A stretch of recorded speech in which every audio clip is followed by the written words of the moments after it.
Hi, this is Kim Pinkney and welcome to my channel.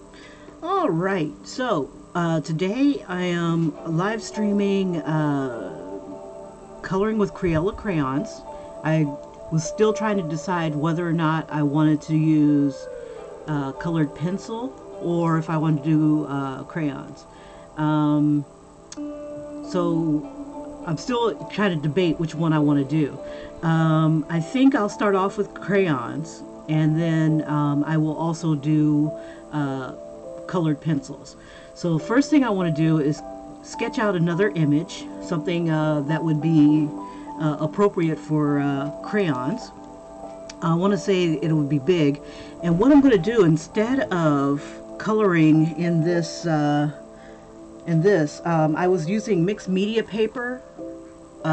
4 hours it took me to get the dang thing to do what I wanted to do. Mixed media paper is not the best for what I like doing as far as working with crayons and colored pencils. It's not bad with the markers. And so I'm just doing a circle real quick. It's not bad with the markers, and I try to use like a water brush like this when I use the markers. And it's funny, Walmart has stepped up its game. Everything that I'm using today I bought at a Walmart. It kills me. Let me go over the materials real quick of what I'm going to be using today. I picked up a brand new set of crayons, 96, and it's got a shit ton of colors. I'm loving it. I ache every set that I get as far as colored pencils, markers, especially markers and paints. I love some good colored, colors for skin.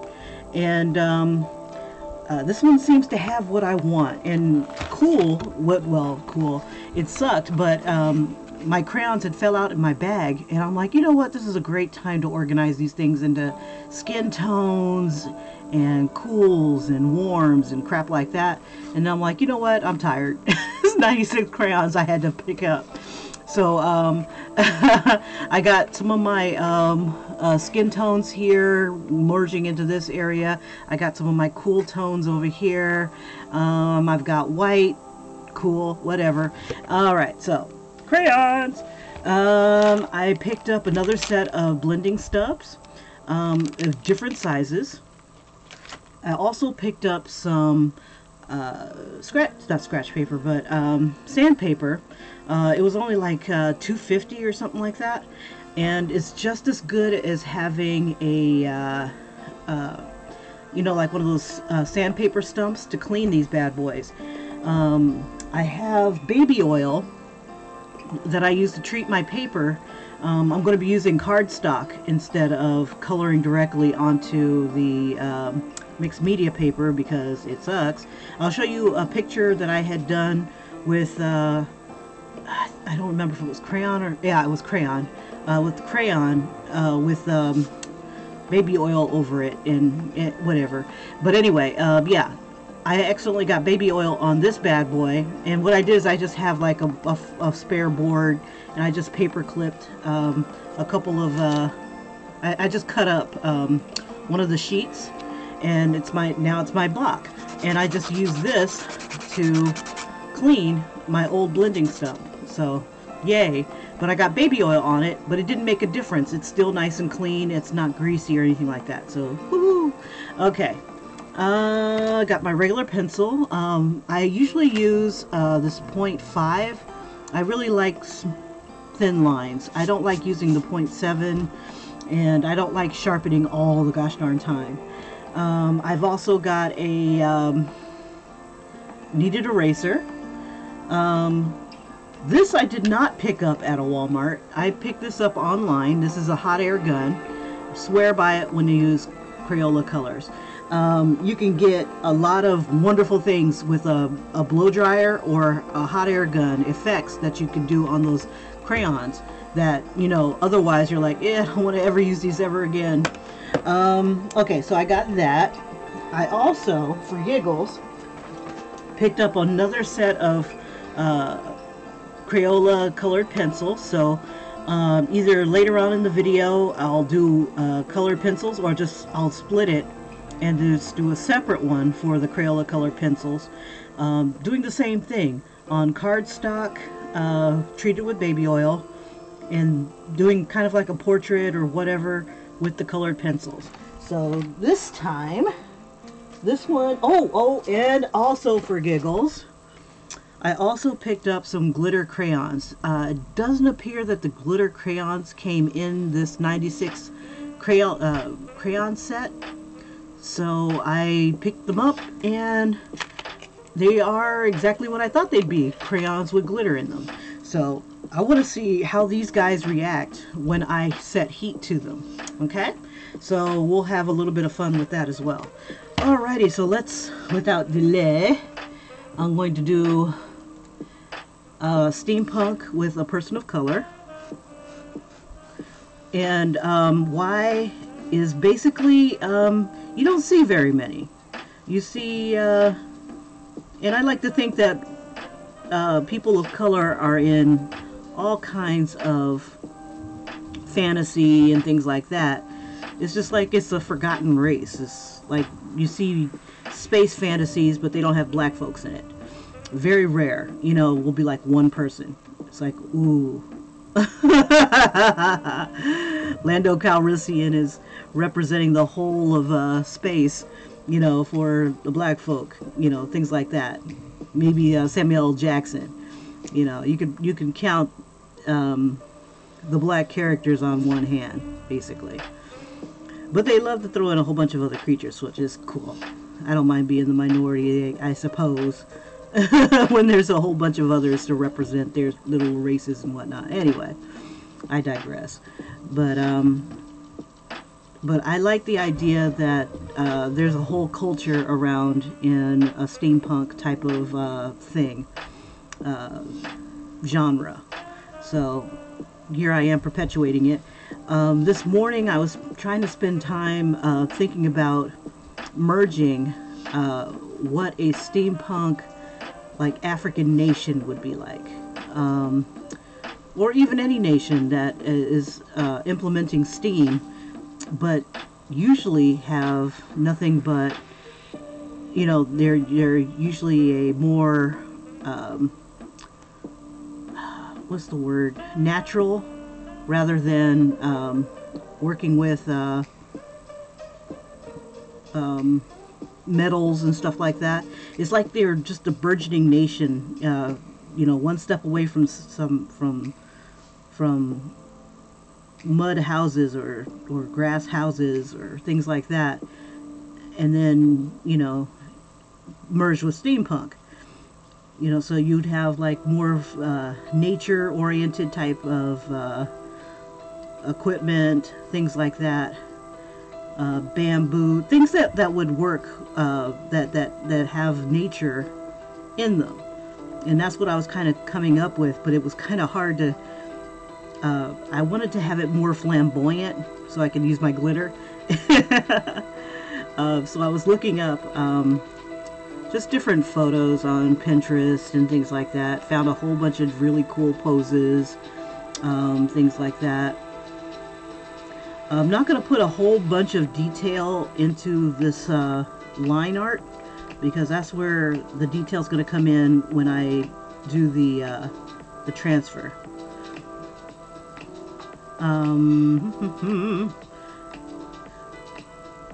If I like how this face turns out, I'll probably add it to my coloring book that I'm trying to come up with. It's like Behold Beauty. And it's pretty much like you get a coloring book, and you got very few people of different ethnicities in them. And I'm like, you know what? I'd like to have one that has more people that look like me in it. You know, more people that look like my friends and stuff like that. And just representing the human race and not just one, you know, one culture. I want to see that, and that's one of the things I like about fantasy is that you can merge cultures. Some people get offended and call it cultural appropriation, but is it really cultural appropriation when you show that culture and how it merges, how their culture merges in with a whole nother society? So you have like maybe Native Americans, fairies, Native Americans with fairies, or animal creatures that, you know, can use all kinds of stuff. You know, it's just bears that shoot, bears that are armed, things like that. The right to arm bears who can talk to you. You know, it's like, yeah, I'm your spirit guide, but I'm also here to pick up and collect bills. You know, things like that. I don't know. But it's just like, I just want to show a fantasy world that uses like the steam technology, but has like an African influence.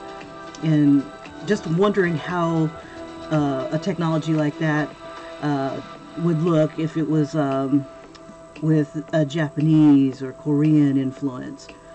You know, it just with the same kind of limitations, but also with other gifts that come along with the culture. So like more Aboriginal type cultures, cultures that aren't as advanced, that still have a lot of native faiths and stuff like that, how that would portray in the environment as well. Or even throw it into modern day type of thing, but have like a magic element to it. Just be fascinating to watch and to even draw. It just gives you a lot of possibilities. Okay. Now this one, I just pretty much want to experiment with the colors just to see how, she's cut off. Okay, that's okay. That's the beauty of drawing and then being able to transfer it to something else. So she'll be bald here, and then I'll just go ahead and add things to the other picture. I'll just start lower. Okay, so right now this is pretty light, so I'm going to darken up the lines I know I want to keep.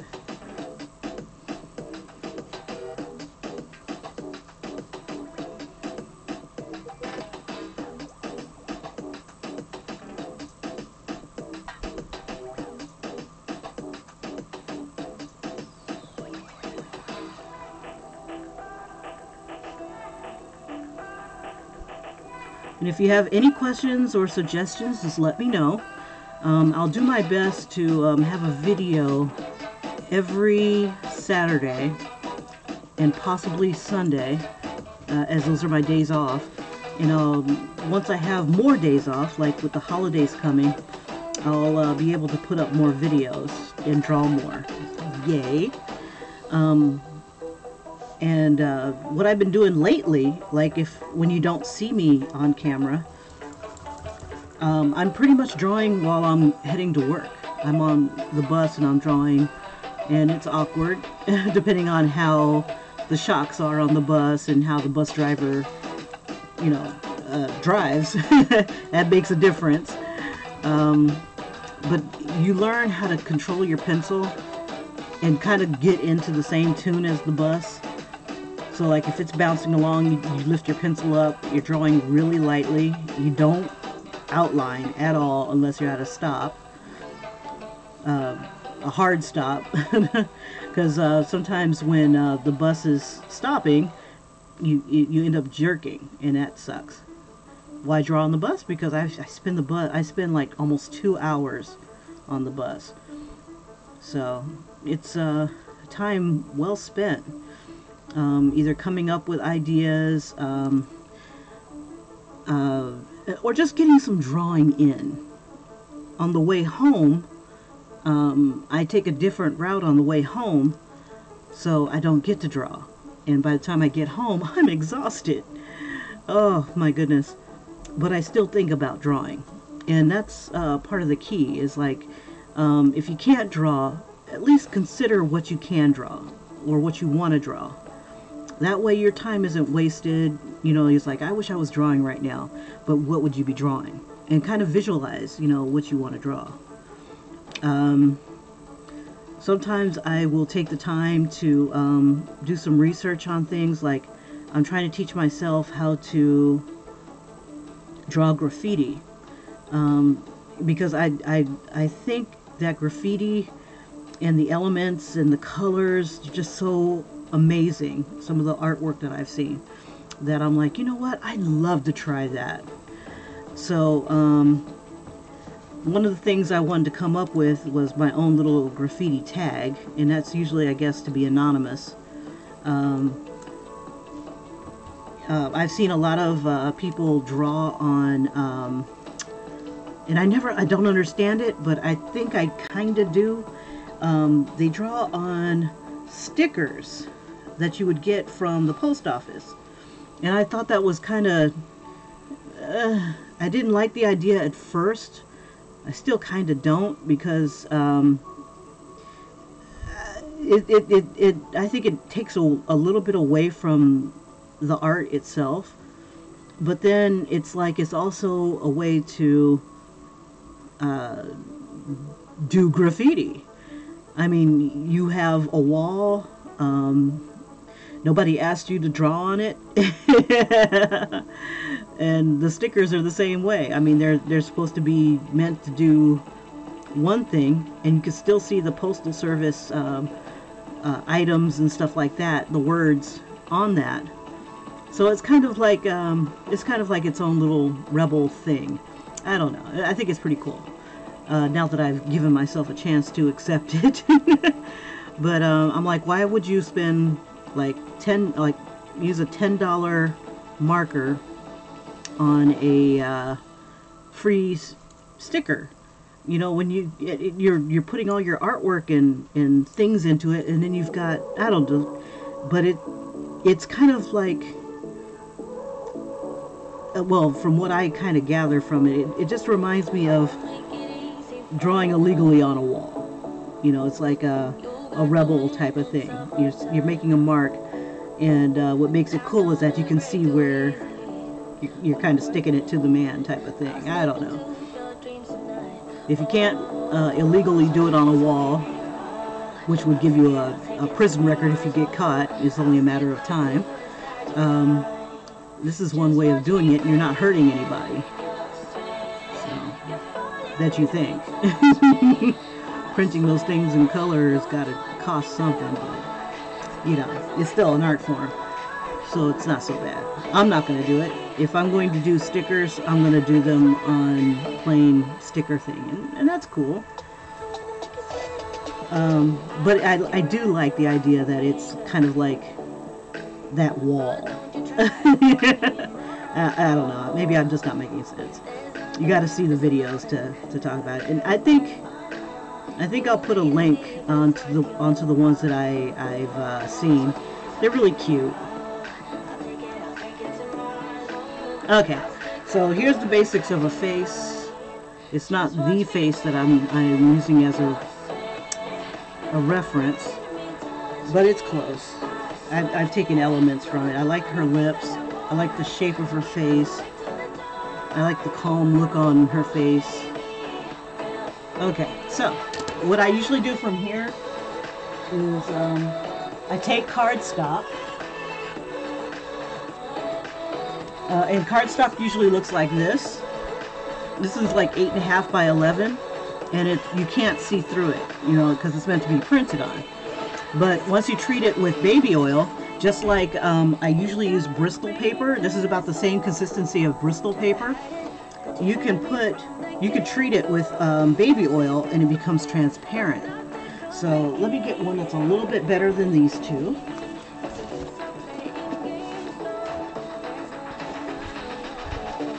And then you can see through it. So I can always lift this up a little bit.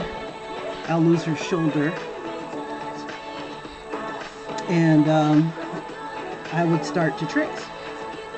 But first I kind of want to get it centered to where I can add her hair because it looks kind of weird, and I hate that it cuts off like here. So I could redraw this just to make it a little bit smaller and usable, but let's keep going. Let's see. I'll turn that down a bit. Okay, so what I'm going to use to outline this, because you got to keep in mind when you're using crayons and baby oil, things like that, you can't erase. So what I'm going to use is the lightest brown. Let's see, I think I'll use like either apricot or peach. See, I've got peach, I've got apricot. Let's see, around the edges of her face. Is light going to hit it? That's the question. And what light do I want to hit it with? Let's see. Decisions. I could outline with yellow and have yellow be like the background color. Haven't thought that far in advance. Okay, alright. Not a problem. I'm just going to go ahead and use peach. You want to use a color that you can go over pretty easy. White's a good one, and gray might not be a bad one either. So let me go ahead and use either white or gray. Make that decision. Let's see, this one here, the last time I used a gray, it was like Timberwolf or something like that. This one actually has gray in it. Alright. Okay, so I'm going to use gray, and I'm just going to outline the outside, the edge of her face. I drew big because crayons, Mars, what's up?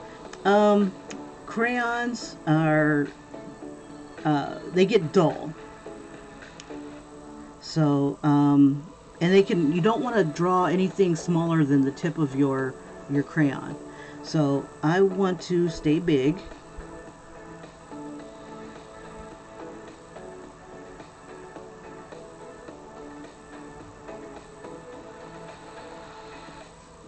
Yeah, today I'm coloring on cardstock instead of mixed media paper. Mixed media paper sucks. I'm sure it has some really good uses, but for what I like doing, it's not really a good medium for me. Okay, throw her ear in. And the thing about using baby oil treated paper is that everything blends a little bit better. And I'm just getting all the hints here. Eventually I'm going to remove this from the paper here. So I'm just going to get what I need. And then I'll just refer to my source image for any colors and whatnot that I want to use. Now you aren't limited to what your source image, has with color. She could be a blue chick, she can be green. You don't have to stick with the same tones. And allow yourself that freedom. When I was, let's see, when did we do this? When I was in art school, it wasn't even specifically just for art, it was graphic design. And one of the classes that we had to, what's the word? We had to do a portrait, but not use flesh tones. And what we came up with was pretty awesome. You had to use different tones. It was almost like being like a Lisa Frank picture or something like that. Which sounds like fun. I still want to do that Batman as a Lisa Frank colors. I think it would be pretty awesome.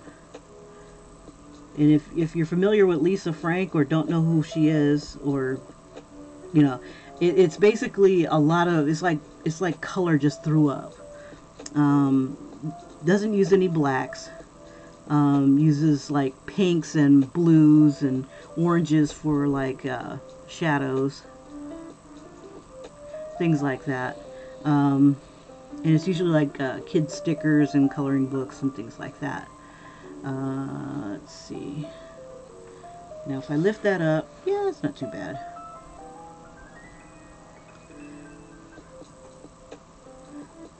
Okay, so this cardstock has dried pretty much overnight. Let's see, I covered it completely with baby oil, hence that it's transparent. Okay, so that's gray. And it goes on a lot smoother than the mixed media paper does. Okay.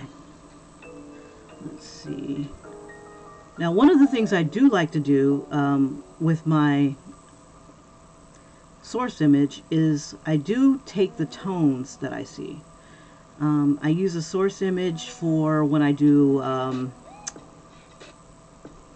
my when I color superheroes, and it just brings out the look.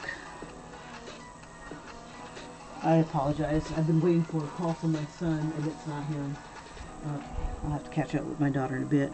Okay.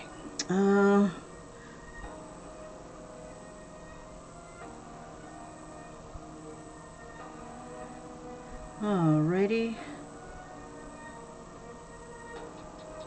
Okay, so one thing to keep in mind is where's your light source, and I believe that my light source is going to be coming from this way, but it also looks like it's coming from a lot of different directions because some of my shadows are in different places.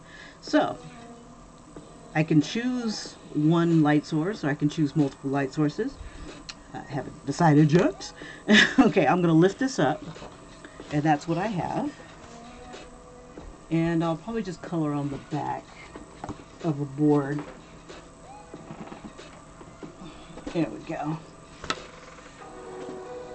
Okay. Alrighty. Let's see. I'm not going to go as dark in her skin as I did on the previous one. Let's see. I want her to be a little bit lighter so we can see her a little bit better. Let's see. I'm going to use peach as kind of like a base tone. A little bit of purple to help me darken up my blues and my browns. Let's see, so I'll use a little bit of that. And I probably don't have to go too much darker after that. I'm going to try to avoid using black, but, you know, or I'll probably end up using a deep dark brown if I've got one. And I don't think this set seems to have a deep dark brown. Let's see, this one here is brown.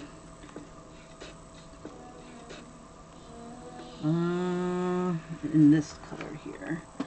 Let's see. Let's see. Her skin is very dark from this source image, so we shall improvise. So I'll pick myself out a mid-tone, a very light tone. Definitely going to use white. Let's see, I think I'll use like a light blue as a ambient light type of thing. I'm trying to decide still.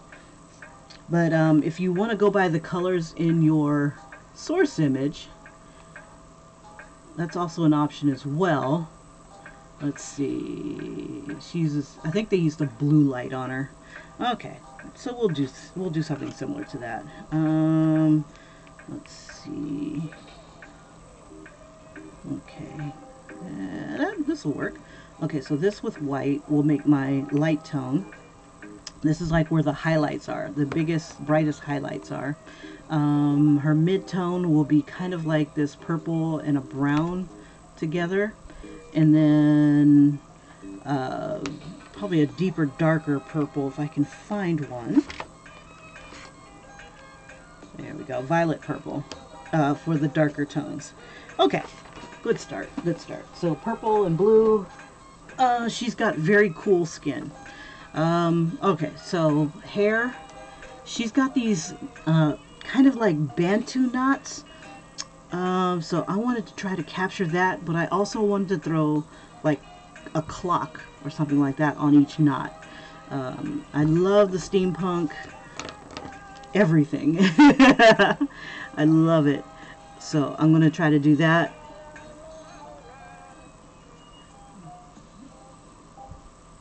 And we'll throw a clock in here.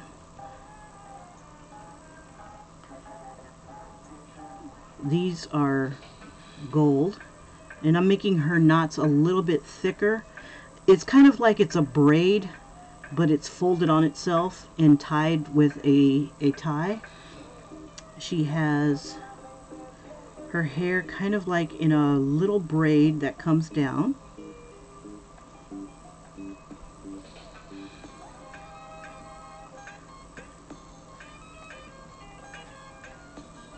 And then at the ends of it are beads, but I think I want to make those into clocks too. So this will be a clock. It's like a clock bead. So we'll throw that in there.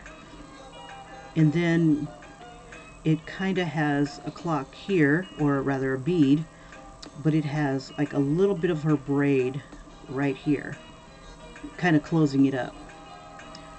So we'll have it kind of like this, and have it like different sizes. And then I'll probably end up using black after all on her hair.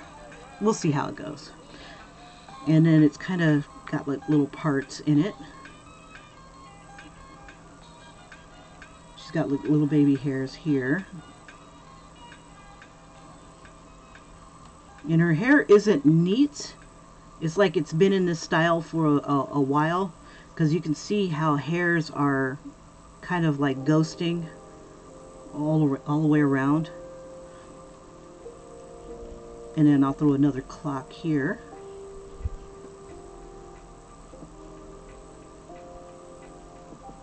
So one way that I can probably play this is that time is important to this tribe of people. They use time to you know, they can manipulate it, whatnot. Time is important.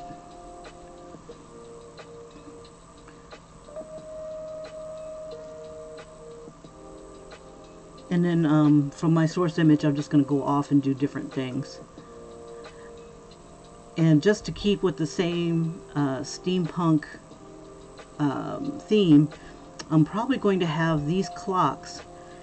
Because this is in crayon, my clocks are going to kind of suck, because I can't get really tiny details in here and have it be nice and crisp. So that's one of the downsides of using crayon. Now with a colored pencil, I can get away with it. I can get into that detail and do that.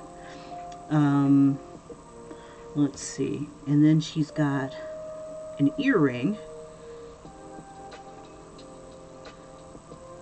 And I'll probably make that into a clock as well. Okay. Alright, so that's the start. Let's see. And then from here is where I usually do my highlights. So I'm going to add white to her forehead. And I add a white or my highlights first, simply because it's easier to kind of start from light to dark than it is to go from dark to light. With crayons and colored pencils, it's good to have an idea of where your highlights are going to be first, because it's hard to go back if you don't want to use another medium to go back over your stuff. Now you probably can't see the white yet. White, well, this particular when the cardstock has been treated with baby oil, it what's the word? It turns the paper gray. It turns like a gray tone. And it stays a gray tone until it's completely and utterly dry. And I'm adding a lot of white because I'm going to end up melting some of it too into the paper, so I can move my crayons around a lot. You know, I can kind of like work it like it's paint. Let's see, where else? On her lips, she's got some really beautiful highlights here. Just around that ridge here. And I'm going to go over this with this, what color is this? This is Purple Mountains Majesty. But it kind of comes out like a lavender. Very light. Yeah, it comes out like a light purple. Very light purple. And I'm going to kind of blend these two colors together to get this really lighter color of this purple, the same type of purple.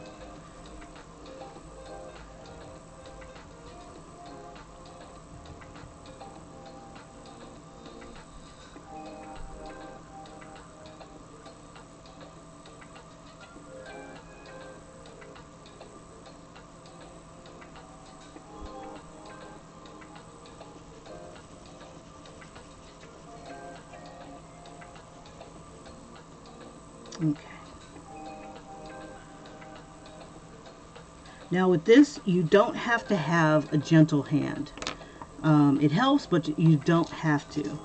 You can put it down, put your colors down. I'm going to start doing a little bit of the darks in the darkest areas, and then I'll start throwing the midtones in and going over the darks, going over the lights, and then I'll be applying heat with my heat gun and blending the stuff all together.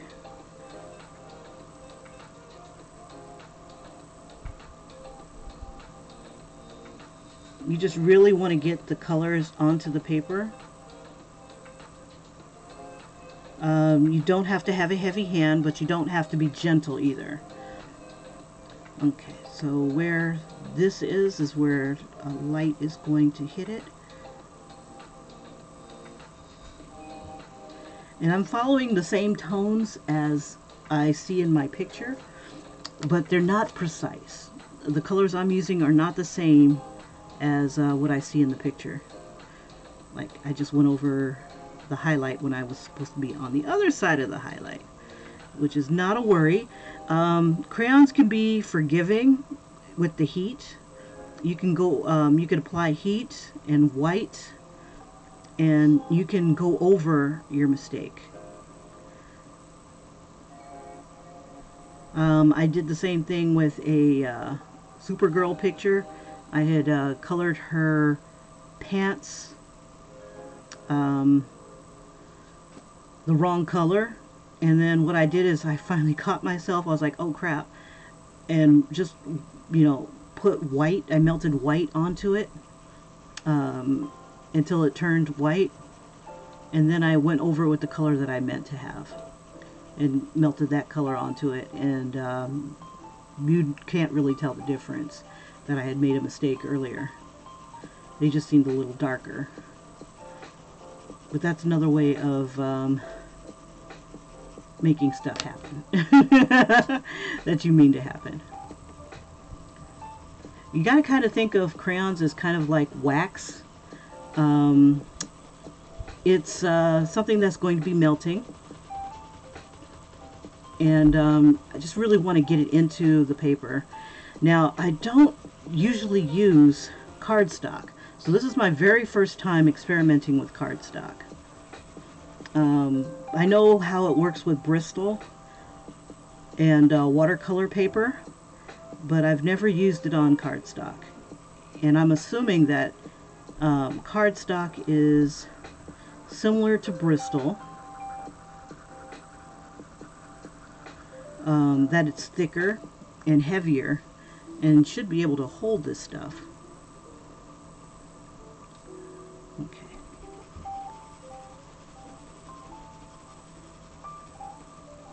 And I'm going to keep going over in layers of areas where I want, I'm probably not even going to use the peach, but that'll probably end up being my lighter tone or mid-tone, because her skin doesn't have any peach in it at all. And I keep choosing super dark women to color. They have interesting faces, very beautiful, and the coloring in their skin is very lovely. But it's also a challenge to recreate. Okay, so this is going over the brown very nicely. So don't shy away from any challenges if you can help it. Now I'm going to try to keep from making this video 4 hours long, so I'm going to apply my colors pretty thick, and I'm probably going to apply the heat a little sooner than I usually do. Usually I get a lot of color onto the paper first, and then I start to apply the heat. She's going to have like a little bit of a ridge here of shadow.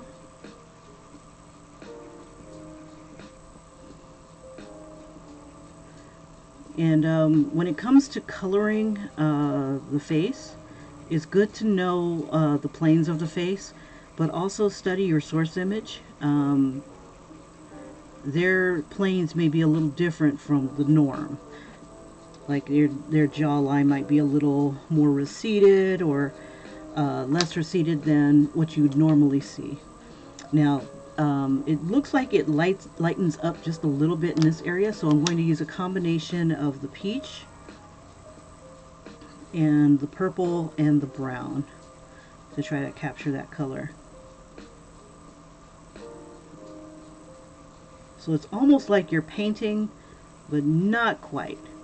And there was one crayon color picture that I was doing.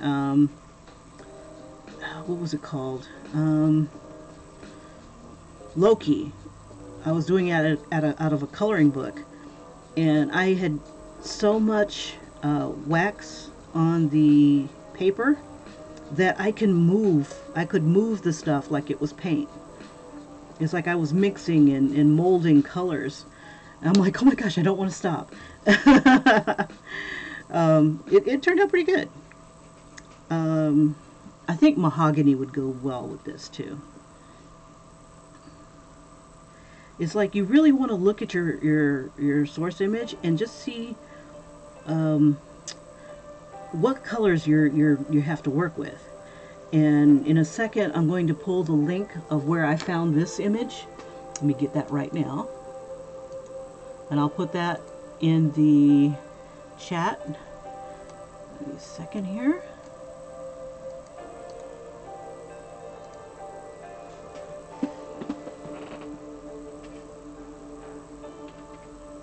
Oops. Okay, so the link that I'm posting now is where I found this particular image, and I'm working with this. It's not ideal simply because it's really dark on my screen. I wonder if on my other screen it'll be a little lighter. Let me see. Just a little. Yeah, it's my screen's fault. Yeah, when in doubt, blame your screen. Let's see. It doesn't look like it'll let me get any lighter. Let me try moving it to the other screen. Well, actually, let me just keep working on this because I've already got the colors down. Kim can't make a decision. Okay, so I'm using a little bit of the peach, and some of this peach is like reflecting off of the background. So I'm going to use a little bit of that around these edges here because that's where it's reflecting the background a lot. But I'm going to go back over with brown. I'm surprised there's not a darker brown in this thing. I know that the colored pencils have a really big variety of browns. Let's see. There really isn't a deep dark brown in this. I'll try plum as well. And it looks closer to brown. Let me see if I can find mahogany. That's one of my favorite colors to use with skin. That's brick red. That's maroon. That's not a bad color. It's kind of like a combination of red and purple together. Let's see. That's magenta. Red violet. Let's see. Chestnut. That's not a bad brown. Let me just bring out the whole brown family here that I've got. Let's see. That's what I've got, and this is what I've got. Hopefully it doesn't fall all over the place. Okay, and I've got some metallic colors too. I don't know if that would work. Okay, we'll take a chance later. Okay, let's see what we got here. This might be my, yeah, sepia. That's a good brown. Let's see, this one right here is mahogany. That's what I was looking for. Okay, and I'm going to try to incorporate a little bit of that with the peach tone here that I'm using. That's not too bad. Yeah, these are similar to the same colors that I used with my how to color dark skin tutorial. I had a combination of cool colors. I've had a combination of, let me use sepia here. Sepia is pretty good dark brown. And I'm going to put a little bit of pressure on it just to move it along a little faster. And all this purple here I'm going to merge with a brown.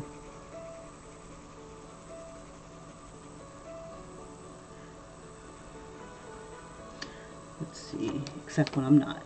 I'm going to bring a little bit of the highlight out and then combine it with brown, going towards that. Now I am varying some of my applications because I want it to be maybe a softer transition instead of it being really a hard transition from one color to another. And with paper treated like this, it's really super smooth, whereas the mixed media paper has a lot of tooth that I got to overcome in order to get my colors down, where I had to lay down a lot of color to get it to come down, and then a lot more to get it to move the way I wanted it to.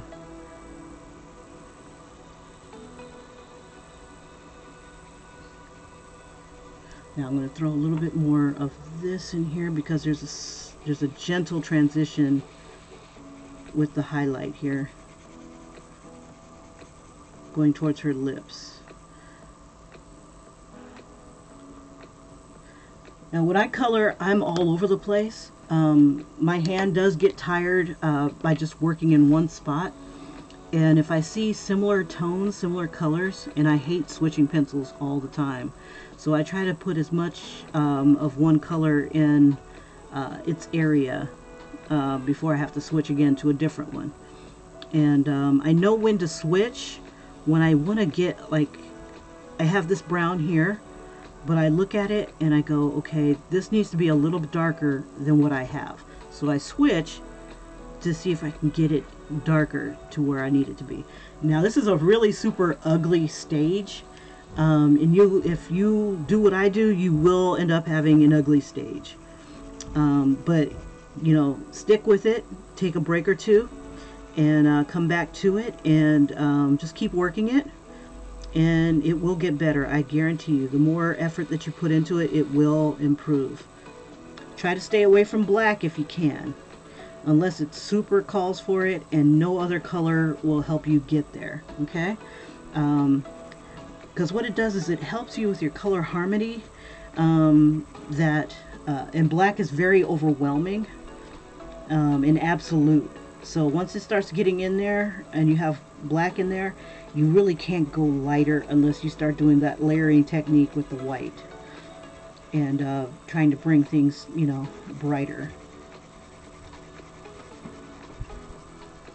And I'll just kind of leave it off right here at an angle.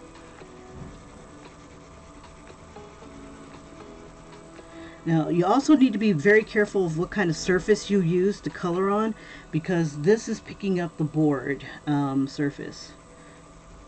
And I'll probably overcome that with once I start to apply heat. But right now I just want to get a nice little base tone going before I apply heat. And start sinking everything into each other.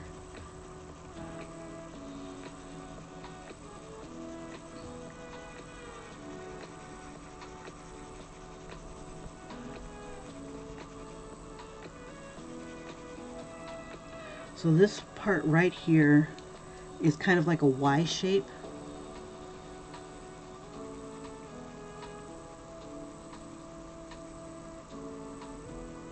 And this is even a little dark. This needs to be a little lighter. To lighten, I just throw a little bit of white on there.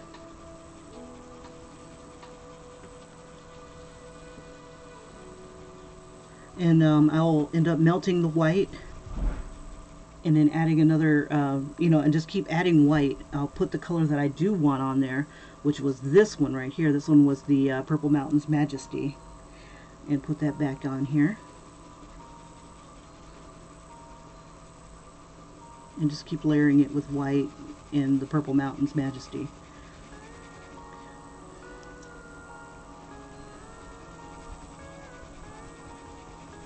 Now, if you find that your colors aren't going anywhere and they're not doing anything, and it's like, I put too much on here, nothing's happening, it's not blending, it's, driving you insane, apply some heat to it, and that'll bring out more of the color. It'll bring out more of the wax. So I'll show you what I mean right now. You don't need a lot of heat to it. You just need enough to get it moving. Make sure you have your blending stub ready, and you want a good sized blending stub, or else it will dry before, or cool before you are ready to move on. I still want to add more of the deeper, darker brown and blue here before it gets some heat, but it doesn't hurt anything in this stage right here. So what I'm going to do is I'm going to apply heat, and then I'm going to use my blending stub and blend those colors in. And then I'm going to layer another set of color onto it.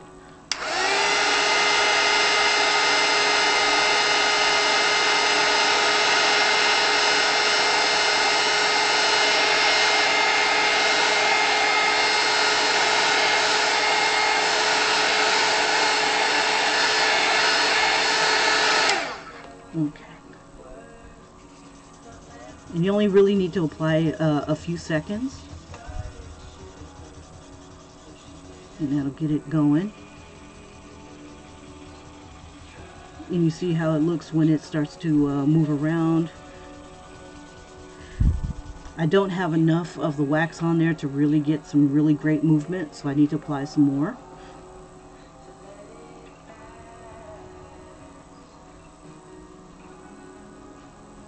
And if you need to get started pretty fast, warm up the paper first. And also, one of the things I've noticed is when I use this kind of paper, like cardstock, a smoother type of paper, it has less dust than it usually does when it's dry or untreated.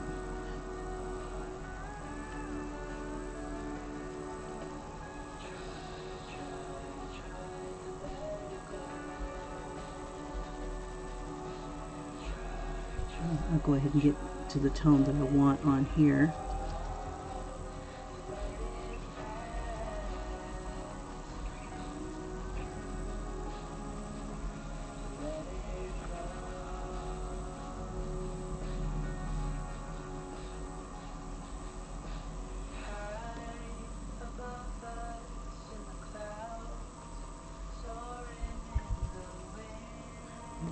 I'm going to use a little bit more brown, even though she's not that brown.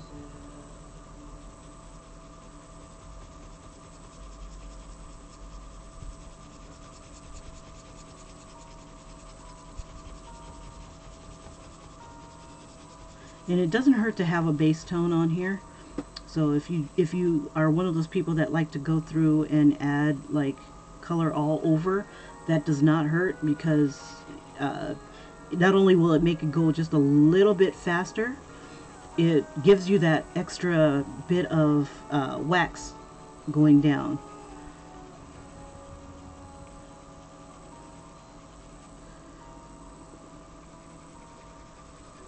It definitely helped when I was doing like the arms and the hands on that last Crayola picture that I was doing.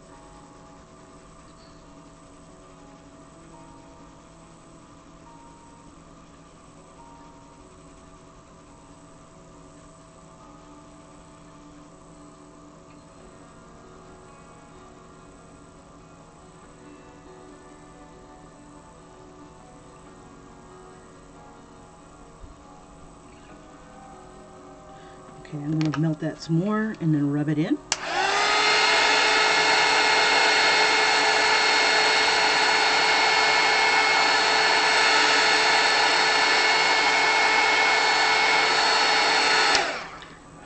Actually, before I start rubbing it in, I'm going to add, since it heated up the paper, I'm going to add more crayon.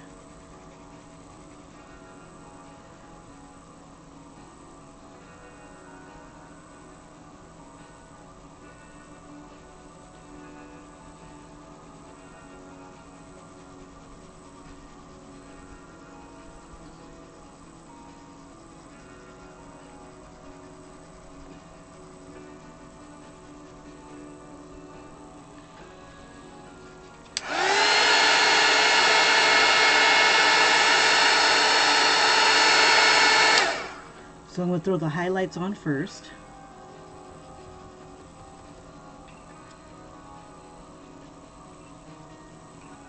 And it's just basically wherever I see this particular color in the picture is where I'm adding it.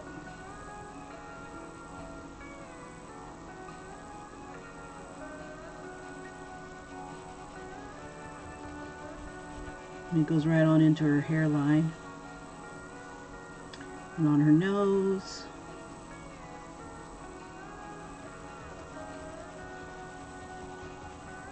And then where I don't see it, I'm gonna add more heat.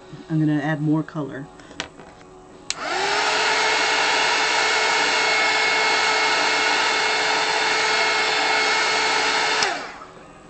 Okay, this color right here, this one is plum, and this looks a little bit more plum and brown. And I just try to match this tone to anywhere I might see it. Like I might see it here, and let's see, and about right here, that's where I see it.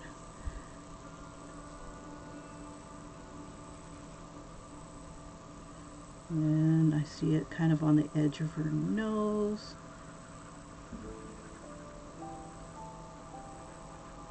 I also see some of this blue, so let me throw more color, more heat on it.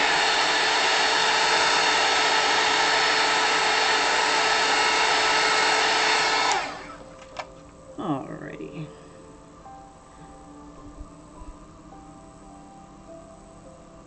And I like how it heats up. Heating up the paper is helping me get the wax down faster. Yeah, it's definitely an ugly phase.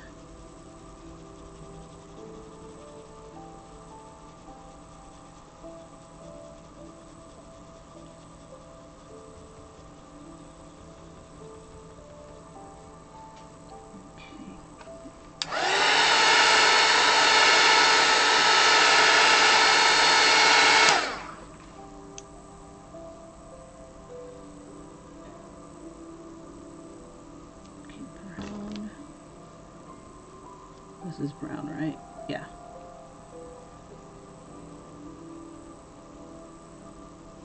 And I'll just bring these guys together, and then I'll merge them by blending to them.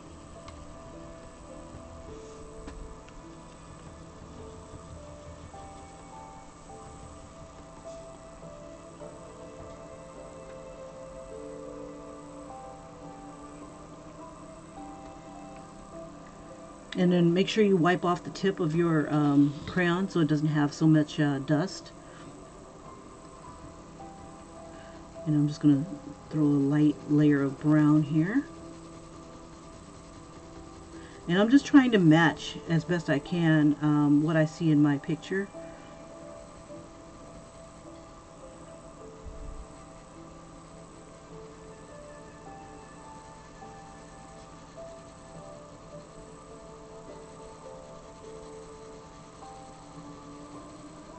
And if you start to get your eyes start to get tired or something like that happens, move to a different area.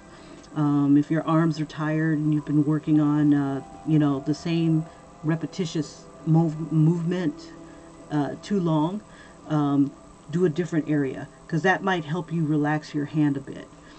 And I found that that helps me a lot when I'm doing multiple pictures, or I'll have to be at something for quite a while.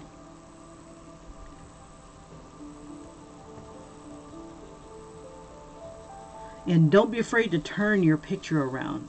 You're the one that's important, not the viewer. Especially if you're doing a video, turn the picture around. Move it where you need it to be. It's your arm, it's your, you know, carpal tunnel or whatever that you got to take care of. And you are the most important. For a viewer, I think it might be the end result of how you get to your product. At least for me, that's what I believe. But I can't see anybody who admires your work and can't, you know, for a few moments of discomfort to them and not seeing, you know. But coloring what's important to you is, you know, making sure that you're capturing what you need. Okay, I'm going to go ahead and I'm going to add the brown here, and then I'm going to layer it with different colors here.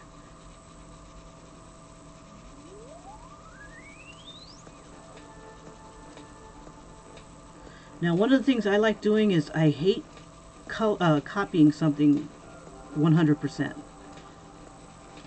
Hence why I gave it the steampunk type of thing or theme. You know, because, you know, if you want this particular picture in its particular fashion, then, you know, buy a print of that. But if you want to, you know, maybe want to see what this would look like in Kim's world, then, you know, we'll go for that. Or in your own. So I don't recommend copying something completely and then calling it your own. Either give credit back to the artist or, you know, change it 75%. You know, take it to another area that maybe it wasn't before. Okay. And this color kind of comes all the way up to... And for the most part, this is just inspiration for me. Because I like the way the girl's face is. I like the way the colors play on her skin.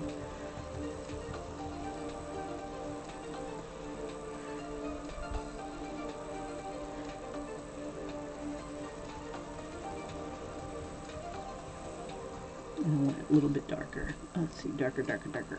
This will be darker. This one here is royal purple. So what I'm going to do is I'm going to hit this whole thing with some heat. Or at least this area that I'm working on. I think I'm going to work coming down this way. That way I'm not dragging my hand across things. So I'm going to start at the top here and work my way down. And I apologize if you, if any of this was cut off and you've missed any of it. Let me bring that back. Now I can see what we're seeing. Okay.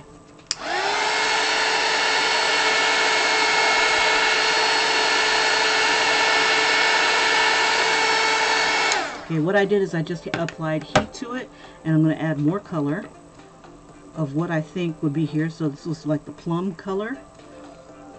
And I'm just going to keep adding. I want it to get to a certain level where I can start really blending this stuff together. And that takes a lot of wax on paper.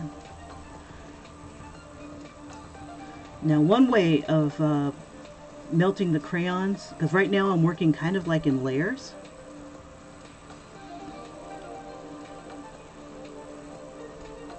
And I want this purple, oh, I'm sorry, I want the Purple Mountain's Majesty to be a little lighter. So I'm melting more of the white onto this purple area. And then I'll be melting more of the darker tones closer to it, and then I'll start to blend it together. Like, I'm going to apply a little heat.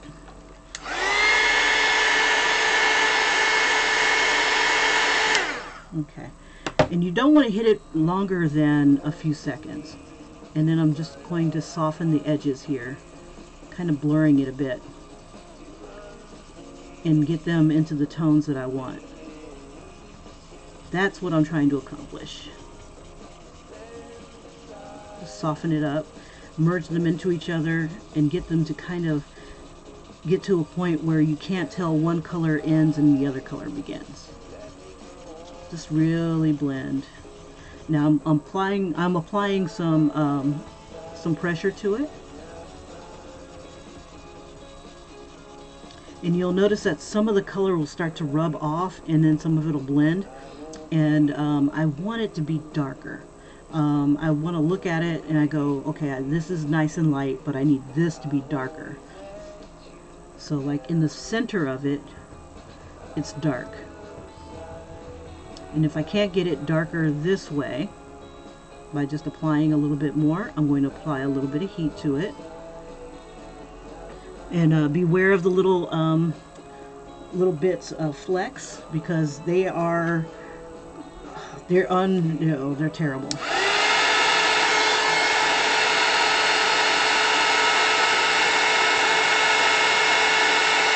Okay.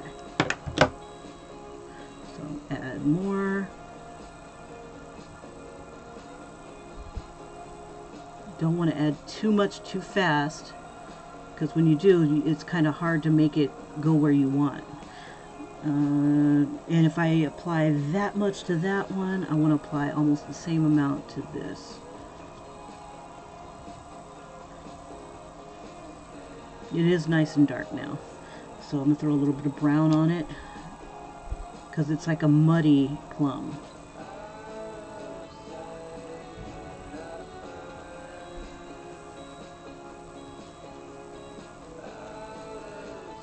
And it's almost to the tone that I really like. It's like a brownish, purplish, like pretty much that tone, but a little darker.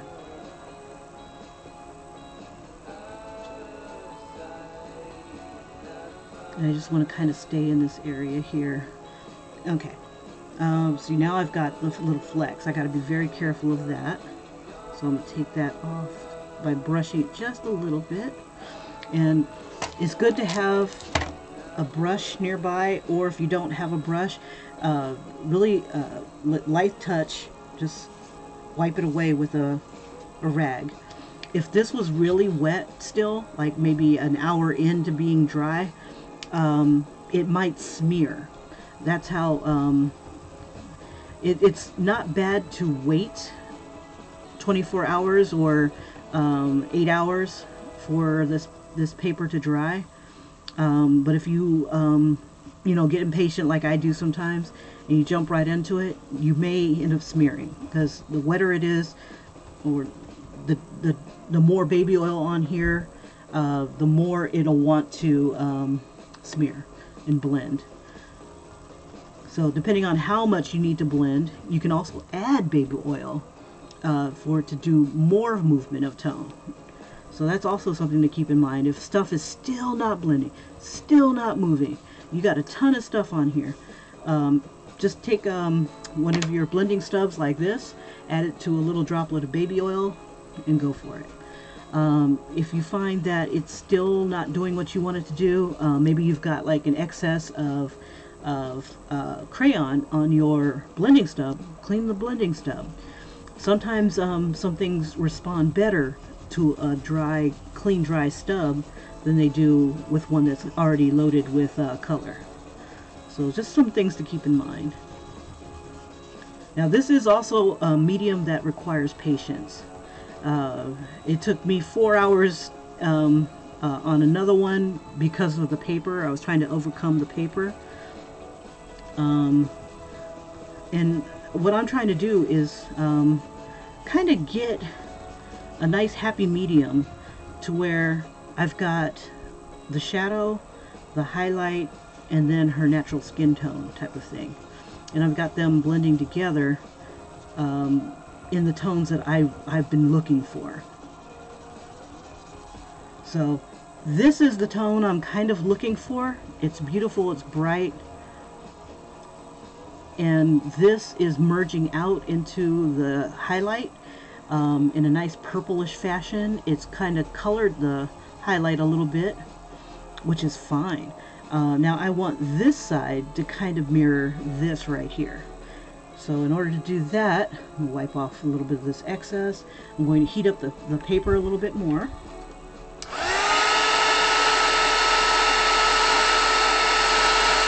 About 5 to 10 seconds, no more than that. And I'm going to add, because you don't want it to just completely come out onto the paper. It'll make a puddle, and the puddle's kind of hard to work with. You'd have to wait for that to cool in order to manipulate it a little bit more. This, I just wanted to get just enough so I can get it going. And it's all going to kind of blend in together, because it's only really supposed to be a little sliver of highlight color. So I get these two colors to kind of merge together.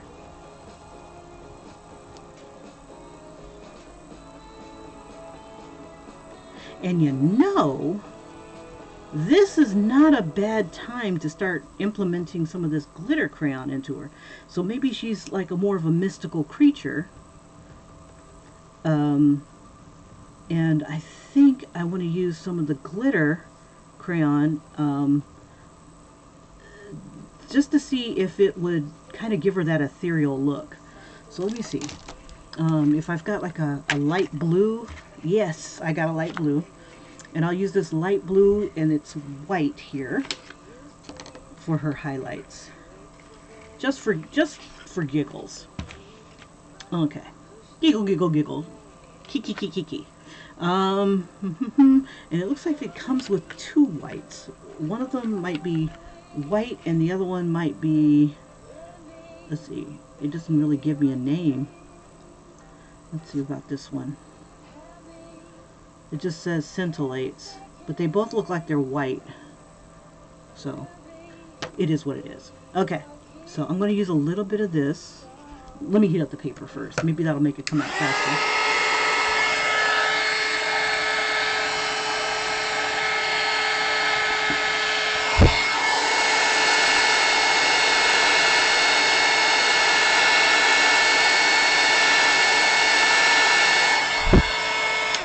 Okay, just wanted to heat that up.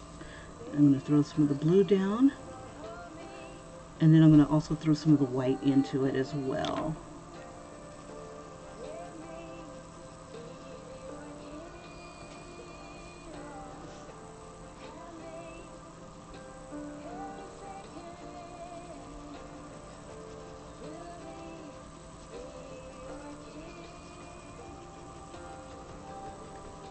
Let's see. It's very subtle.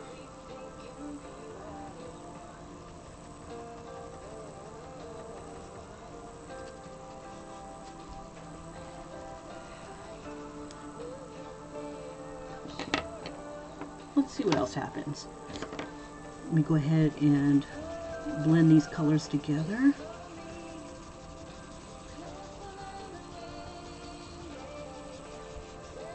Just very lightly.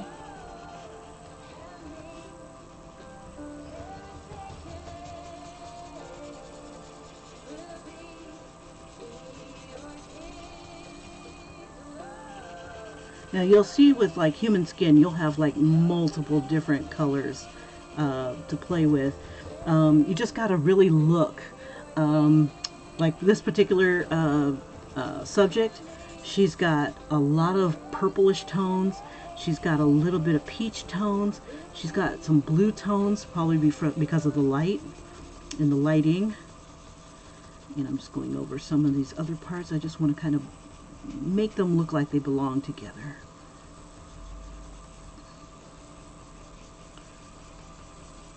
And I'm just blending downwards.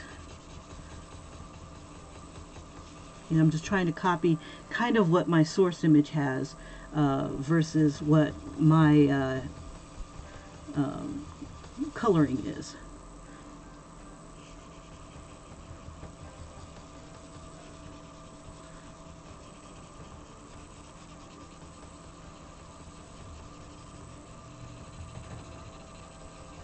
And that's not bad.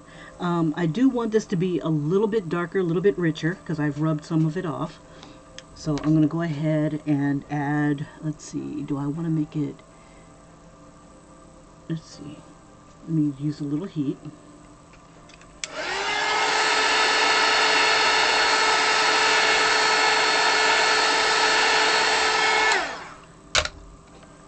Okay, and then I just want to put it in the center.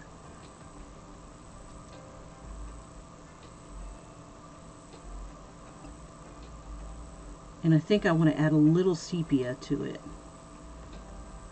So it's kind of like, here's her forehead, and it's in shadow.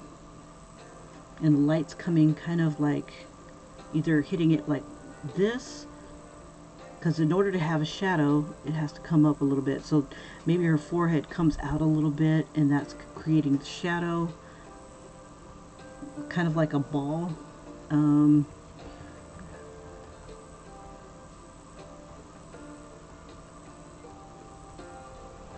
And just want to keep those gentle transitions from the dark to the light. And where it's hitting it the hardest is where the glitter crayon is. And I'm going to go ahead and clean my crayon off a little bit. And then gently, very gently, I'm going to try to rub it where it's really super light, where it's hitting it the hardest, that light.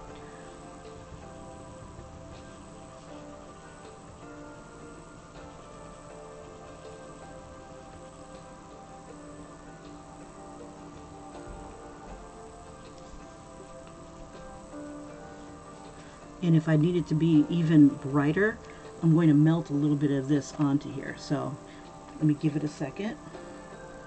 And then I'm going to put the crayon here, and I'm going to melt the crayon directly onto the paper.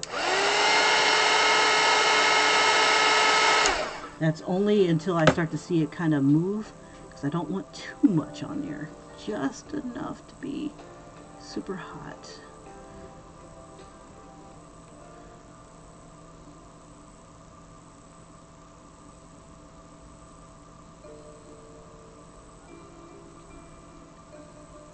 And the blue's kind of subtle with the purple. There we go. And let me see. There is a purple color in here, but I'm not sure if I want to use that on here just yet. Okay. So we'll let that cool a bit. I'll work that in just a little bit with that. And then let me wipe off my blending stub. I'm going to use this right here, away from the picture, just in case the dust gets on the picture.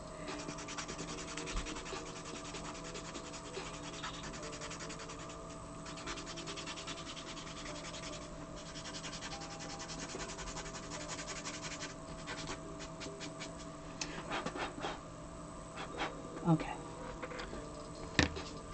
All right. Okay. So what I'm going to do is I'll let that do its thing, let it kind of cool a little bit, and I'll come back to it and check on it. I'm going to work around the eyebrow here. Let's see, her eyebrow is kind of like a deep dark brown with blackish tones, like a little bit dark, so we could probably get away with a little black. And I'm going to use the black that comes with the glitter, if there is a black in here. Let's see what we got for the glitter crayons. We get 16 of these. This looks like a black. And then there's a blue here.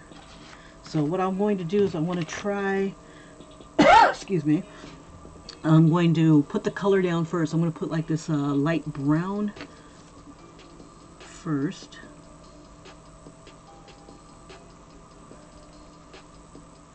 And I think in order to get, like, say I wanted to get actual lines into her eyebrow, you know, like the hairs, to show individual hairs, I think I'm going to end up using like a marker, the signature marker maybe, to get that, because these guys might not accomplish it for me. Okay, so I'm going over the top of that brown with this black here. This is the glitter black. And then this one I could probably just get away with doing straight black. I could try to do lines.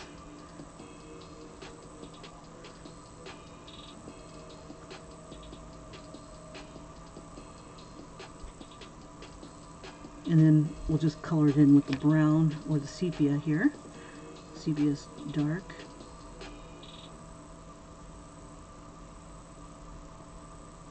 And then I'll just merge a little bit of that sepia up. We'll make this part a little darker. And you're kind of looking at tones. What's a little bit darker than this? What's a little bit lighter than that? That sort of thing that's going on. Okay. Alright. I don't know.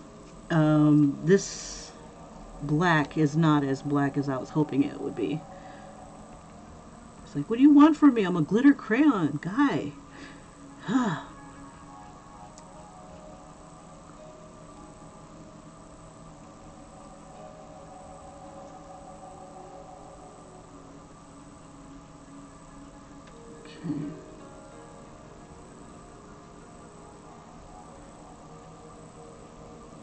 Yeah, and I don't even see any glitter coming out, but maybe it might come out later. I don't know. Alrighty, so I'm going to add a little bit of, let's see, violet into her eyebrows.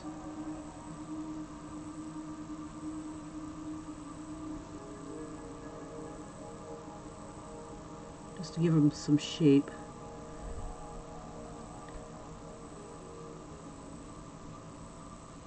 And then she's got like this light tone.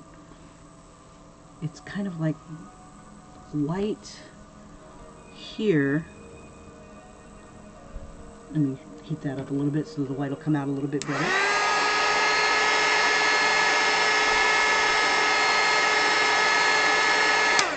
Okay, I'm gonna give it, let's see, her base tone. It's kind of hard to tell from here. So what I'll do is I'll make brown her base tone. And when I mean base tone, I'm just going to have that be like the tone that I overall see throughout the face. Just lay that down. And then this will be a lighter version of brown that's on her, under her eyebrow.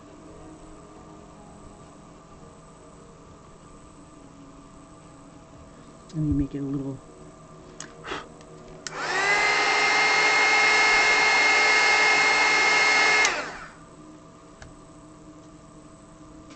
warmer. You can see some of the glitter starting to pop out.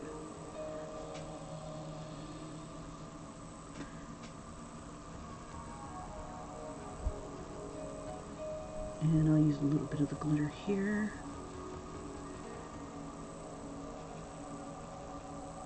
And I'm going to try to do the same thing on her nose as I did right up in this area as well. Okay, so this is a little lighter than I want it. I think I want this a little darker. It's like, how dark do you want it, woman? Let's see. What would help me make that darker? I know black would definitely make it darker, but I'm trying to stay away from black. Let's see. We'll do a different purple. Let's see. Or I could do the opposite of purple, which is kind of like a yellow tone. Let me see what that does. Let's see. Is that glitter? Oh, what is that? Crayon gel. Let me see what that does.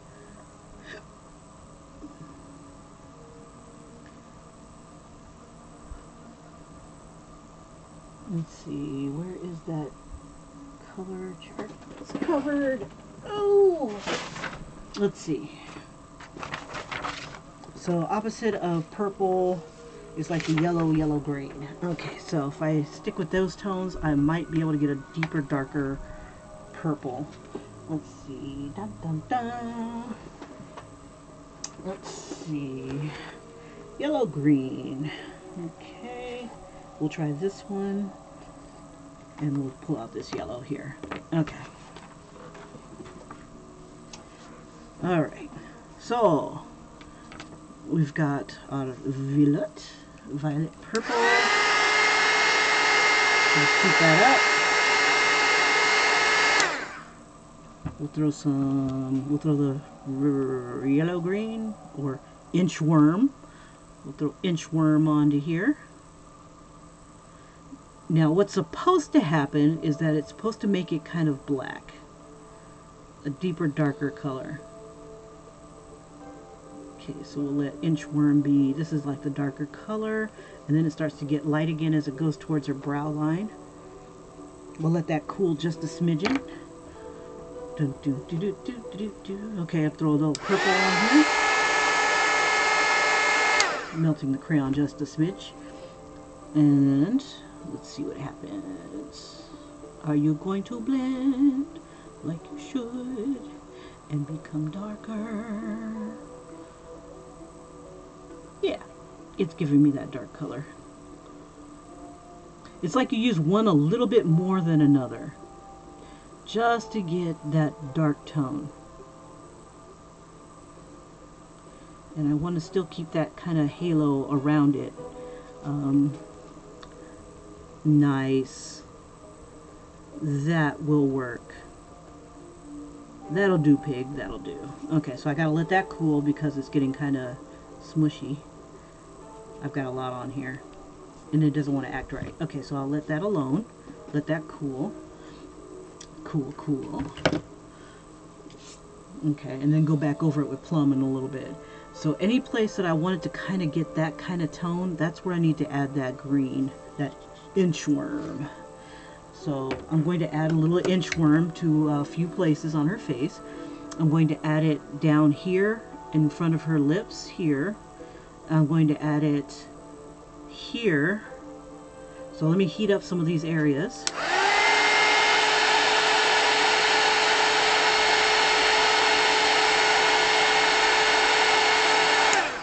We'll start it a little bit at a time here.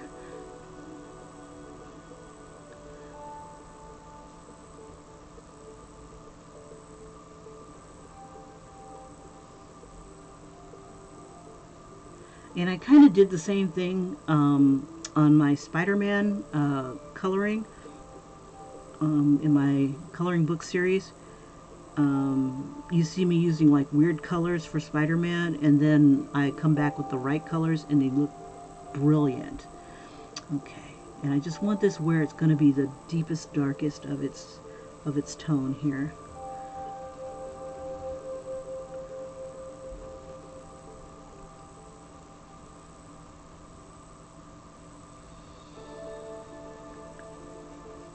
We'll put a little bit more heat to the bottom here.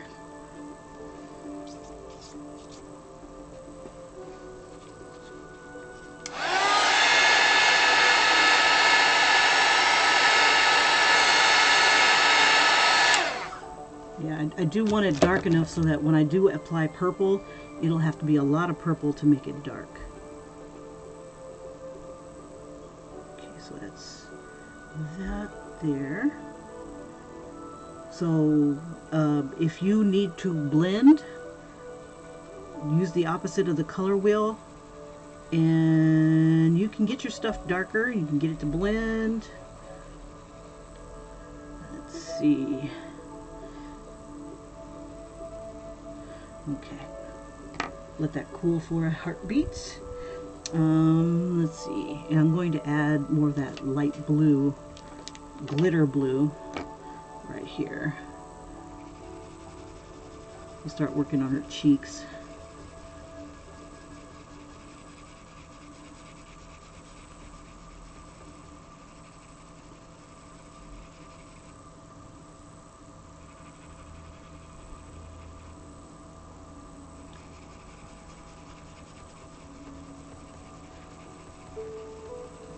Okay, and I also want to put the plum. Plum, plum, plum.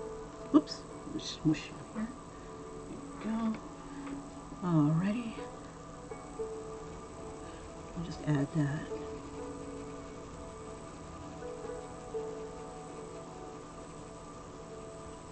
And then like right above this cheekbone here, let's see. So it comes down about right here. She's got plum here. She's got plum right underneath her eye. Eye folds here. And that becomes like a deeper, darker brown. So I'm going to have to add some of the inchworm in that area as well. Getting closer to here, that's kind of like a little bit of a highlight. So I think I'll use a little bit of that blue right here. And I'll mix that with the white.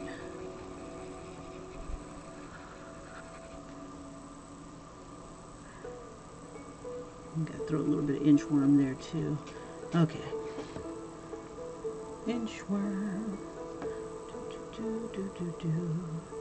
Right here. So any place where I think it needs to be just a smidge darker. This kind of gets to a lighter purple. Let's see, inchworm here.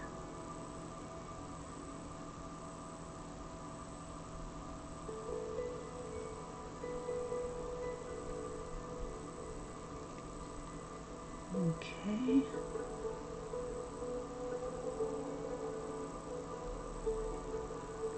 All right. Yeah, usually I do speed drawing, so you don't see this process. Me picking and choosing and making stuff happen based on some observations, maybe changing things up a bit. It's just kind of like you see the end result. So, and the other file that I wanted to make speed drawing was just a little too big for my computer to handle, so there won't be a speed drawing of that 4-hour one. I'll try it again once I clear out my computer's memory. Okay, just move some of this dust off. And we'll start coloring up the inchworm.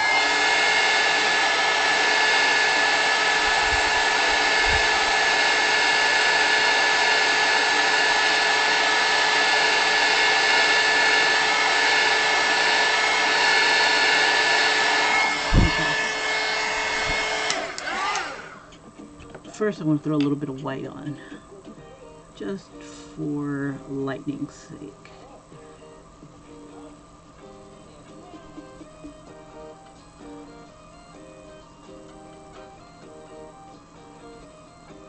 Okay, and then inchworm, you're getting colored.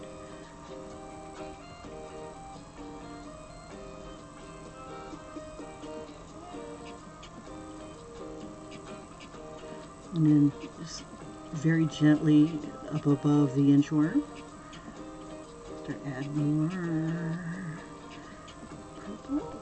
This is plum actually. And then down here with the inchworm, let's go ahead and color that in.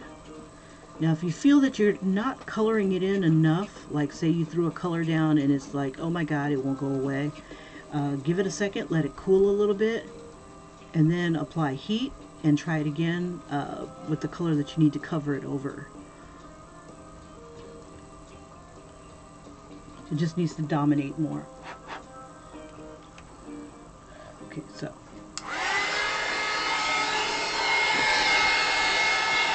Yeah, don't use the hair dryer or hot air gun to move your schmutz. It'll just melt it right onto the paper, and see, I've got some right here. So I'm going to have to color in my background again.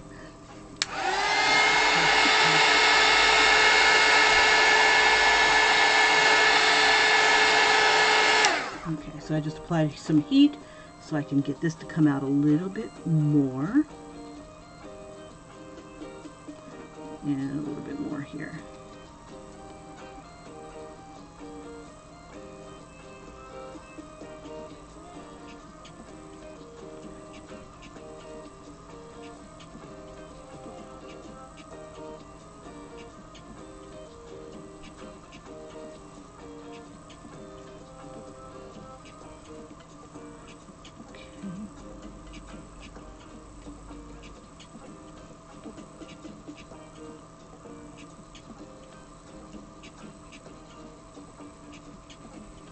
And I'm just gently moving my purple upwards, because in this area she seems a little bit more of that darker tone. I'm going to throw a little bit of sepia in there just to get that dark brown action going on.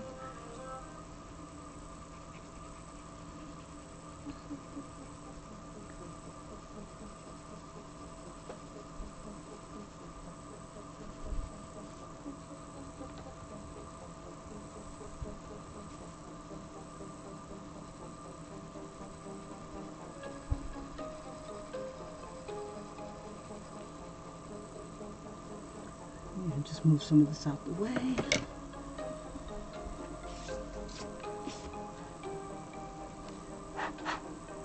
Now in her eyes, they do seem a little darker, like they're black. So I think I will use black, and then I'm going to use some of that glitter white. I like to have, it just looks kind of creepy with it, like with white eyes like this. So I just want to throw a little bit of detail and stuff in here. So I'm going to throw some gray into the white of her eye here. But I'm also going to come back once this cools just a little bit more and start to blend it a little bit further. Let me heat it up.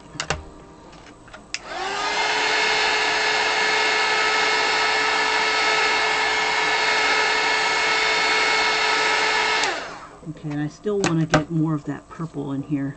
So instead of using plum, I'm going to use like a darker color.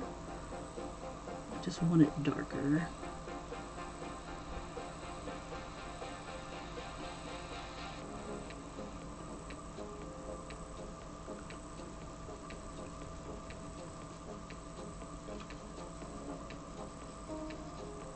Yeah, this black glitter stuff, yeah, it does sparkle just a smidge, but it's so dark.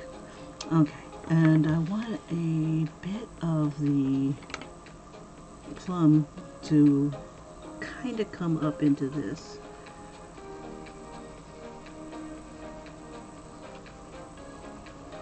Just to kind of get a gradient type of thing going on, and having this white part be more of a like a highlight, really bright highlight. So we just rub some of this in.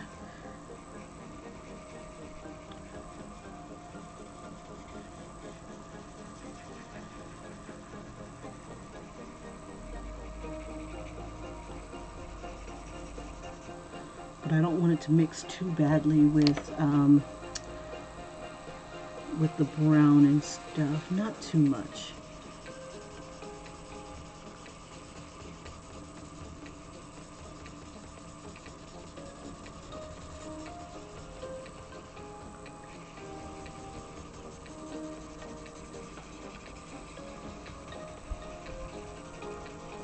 Okay, and I think I want to throw some of the blue up in this area too.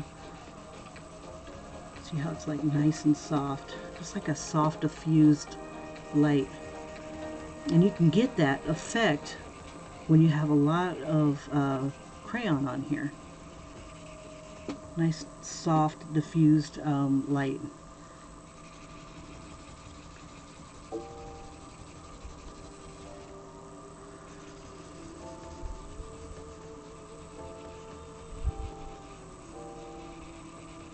That's almost perfect.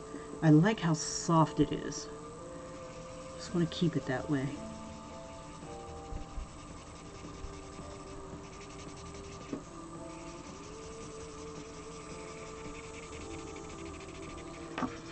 And then I just want this to get a little darker.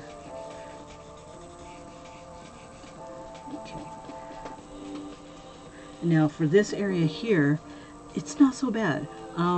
let's see, this is chestnut, but it's not dark. Let's see, to darken up brown, let's see what I have here. Maybe a green. So let me go get another green tone. And what it does is it kind of keeps it cool, on the cool side. Whenever you have like a, what is it called? You want to lighten up a dark tone, or I'm sorry, you want to darken up a dark tone. You want to use a warm color.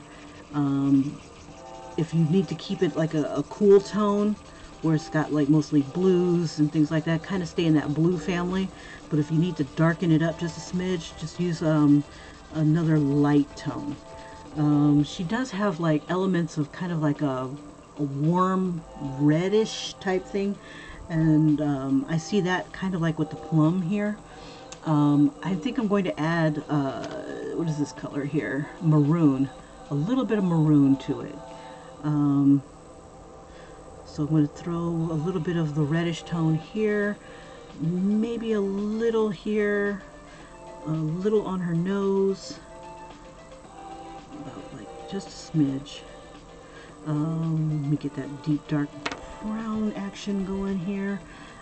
Where'd that plum go? Here you are. But I think I need sepia more than anything. Let's see, let's try sepia instead.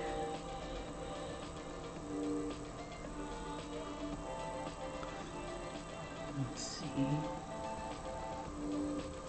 Nope. Okay. Let's use this. Yep, we're gonna have to use black. I want to get darker. In this area, if I put too much on here, I'll lose the shape because it's so tiny.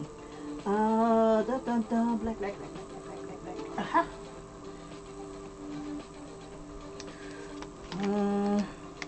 There it is. Here's black. And the crayon sharpener is on the back of the box, but I've got one I've already popped out.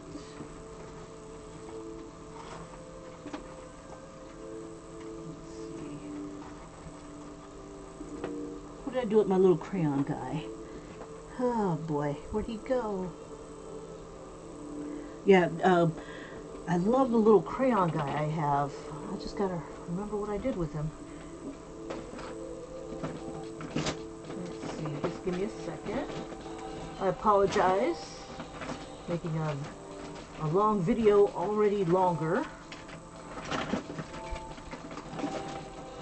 But you guys can always ask me questions. If you just hop on and you're wondering what I'm doing, feel free to ask. Let's see, what did I do with it? Here today, there he is, but he's lost his head. Okay, all right. The most important part. Oh, there he is. Ha ha ha. Never lose your head, especially when you're doing a live stream. All right. Okay, so I shall sharpen. I should have taken the paper off. Let me take the paper off because it gives you this little edge here.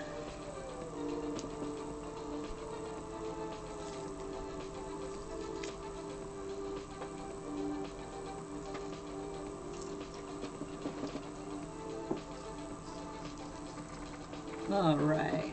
Okay, back in action. Now, any sharpener would work. If you do happen to have the big box of crayons, it comes with a sharpener. It works pretty good. It works about the same as this little guy right here. Okay, they're even selling boxes with one of these guys in it. So he was only 99 cents. But usually what I usually use is a regular pencil sharpener. Let's see. With one of those little metal pencil sharpeners, you don't have to pop off. You don't have to pop off the. You don't have to pop off the. What was I talking? Oh, you don't have to scrape off the paper of the crayon. I'm telling you, words are getting harder on Saturdays. Anyway, this kind of pencil sharpener would work too. You can use it here. You can use it here. Either one will give you a nice tip, only you've got all that dust all over the place. This one will get you to the point that a regular pencil sharpener would get you. Make sure you clean it often, because if the top pops off, you might be crying. I tried this one thing where I was going to try to melt the crayon pieces, and when I applied heat, it just blew all over the place. I'm still dealing with the aftermath on my desk, so it's always fun. Okay, there we go, and we're back to almost a regular crayon size. You don't want to sharpen it too much, because you don't want it to break off inside, which is a bear. Okay, and just for giggles, I can show you what it looks like when I sharpen it here, when I need to get a finer tip. Okay, so I was going to go a little bit of black on her nostrils, only because that is pretty dark, if it'll let me. And if I can't get this little area dark enough, I'm going to end up having to use a marker for that. Okay, also what I wanted to do was go around her eye, her eyeball, and just get some of the dark here. And then right here in this little area is where I'm going to add the highlighter. So let me do the highlight color first. We'll do white. Oh, wrong white. I'll clean that off a bit. Okay, and I'm just going to throw the white on here like it's nobody's business. Nobody's business. Ain't nobody's business. Okay, so I got that in there. And if I'm lucky, a little bit of the glitter will come off and show us some of the glitter. And then I think what I'll do is I'll heat it up a bit.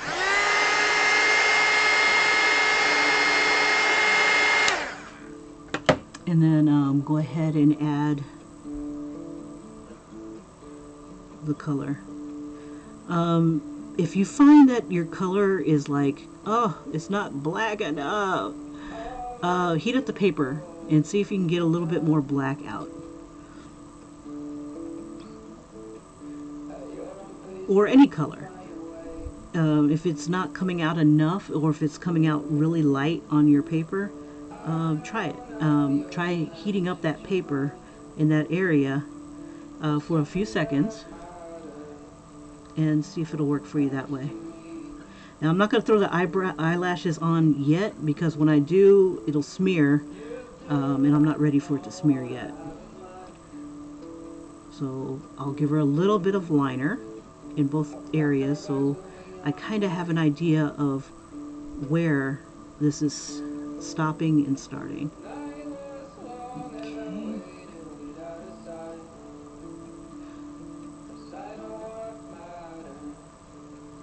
And the highlight just gives it a wet look. It just makes the eye look a little wetter. Instead of like really hardcore two-dimensional, it just gives it a little something.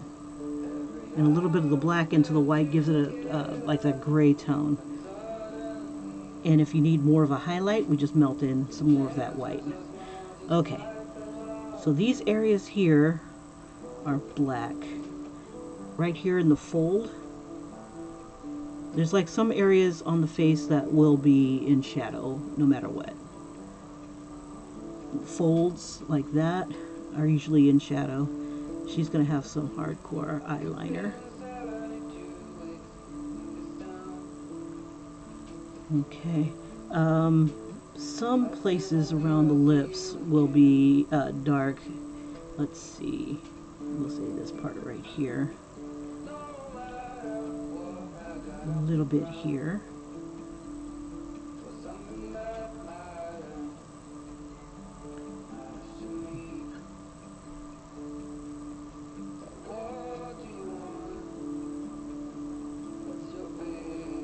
Nostrils will tend to be black, but you got to be very careful. You don't want to make a pig nose out of it, a snout.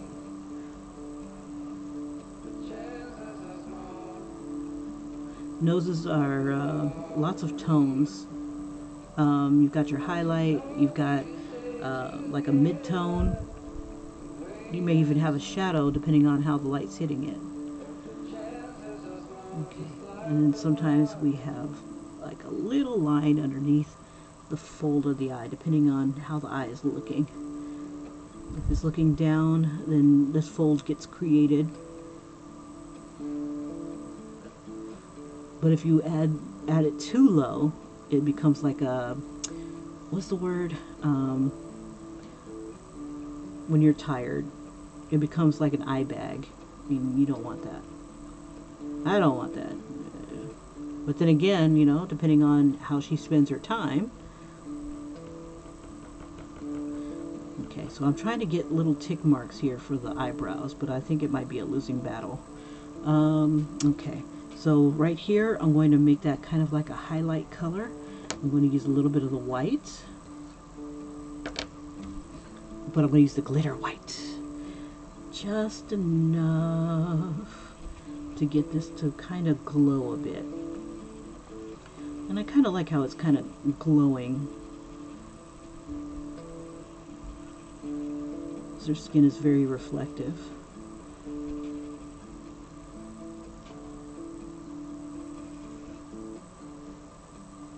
All right.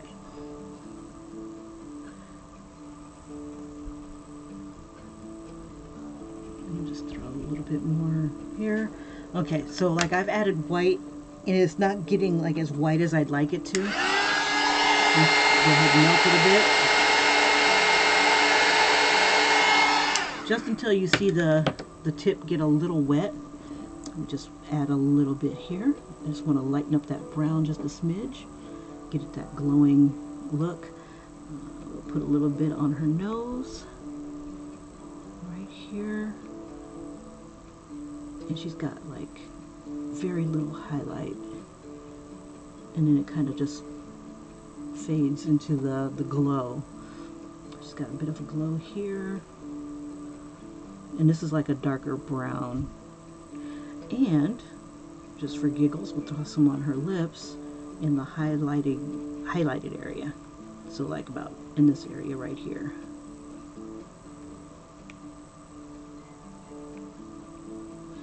And around the edges of the lip. And then I'll wipe some of that off. It's kind of hard to see white with the lights that I have on right now. Okay. But you'll be able to see it a lot better when you're doing it. If you decide to treat your paper with baby oil, it'll turn it an off-white to almost a gray color. Okay. Oops. Don't want to rub it off, but I want to rub it in. Okay, let's get some of this. I want this kind of action happening on the nose here. So, if I can remember what I did, let me use a little bit of this purple, use a little bit of the inchworm.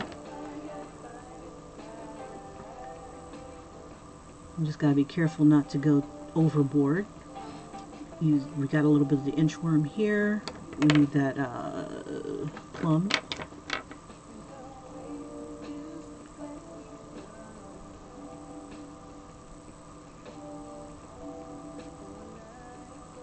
And we've got like this little light tone right here. So I think when I start to blend this out, it'll start to move into that area. And just in case, I'm going to use some of this glitter white in that area too. So when they do start to blend, it'll start to blend into that white. So we got that. I don't want to lose these highlights in these areas.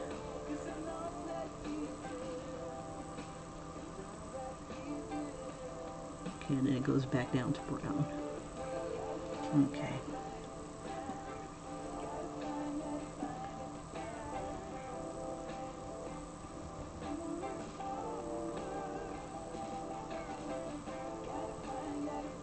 Okay, I'm going to heat it up. Okay. Oh, did I just break something? Ugh. Okay. Also in her lips, she's got like some pink action going on. Let me toss a little bit of colors onto there, but I'm going to use the glitters.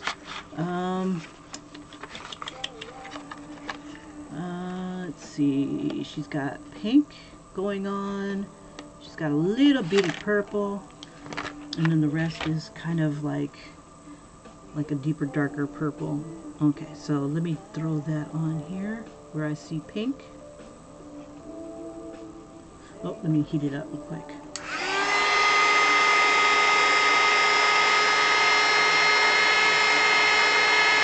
Just want that paper nice and warm.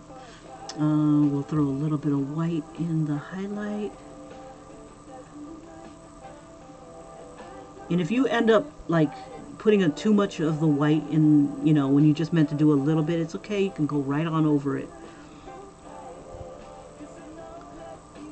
White is very forgiving in this. This is a little bit of black here. And I just want to use black very sparingly. Put a little black here. Okay, now the only difference really between a hairdryer and this heat gun is that hairdryer, it's got a bigger circle to mess with, and this is more centered to like one little area.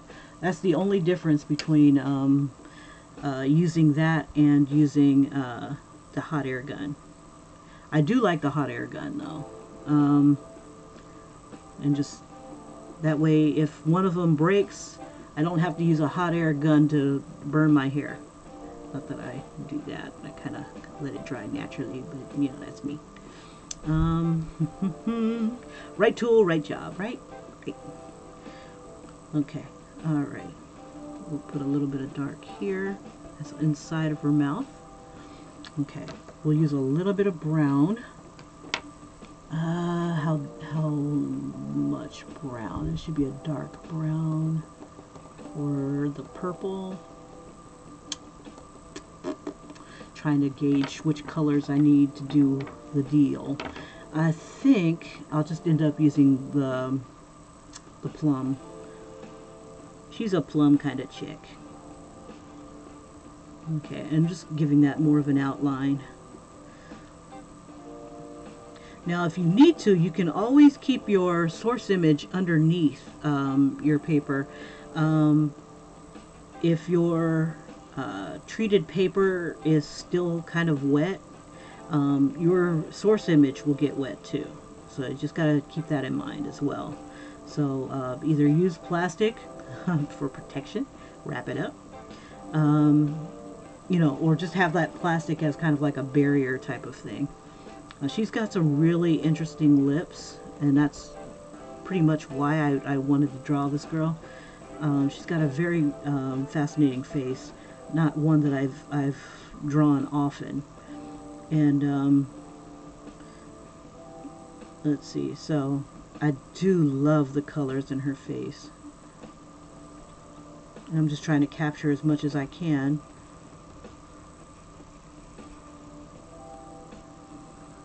And then by the end of this, I'm going to be blending all the colors in again. So you'll start to come out of that ugly phase and into something really pretty and unique. Throw a little bit of this pink here. She's got her lips going on here. Yeah, but for fine detail and stuff, crayons, not quite there. You'll find that if you color big, if you color large, you'll have a better chance at doing finer details. If you do want to try to go for some fine details, you got to keep this thing sharp then.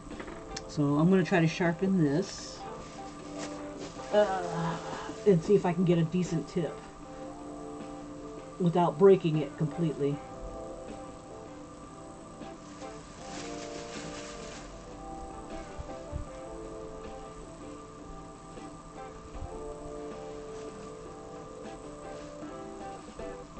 A decent tip. Oh yeah, okay. It's not pencil sharp tip, but It'll do, pig, it'll do. So I've got about this sharp of a tip, and I'm going to go ahead and see if I can get some nice details going here.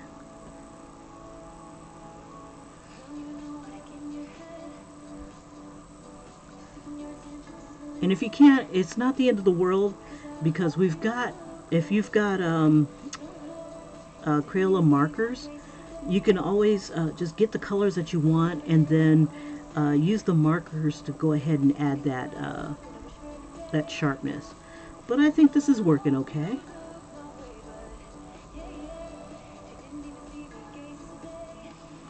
And just pay attention to your tones, what you're seeing.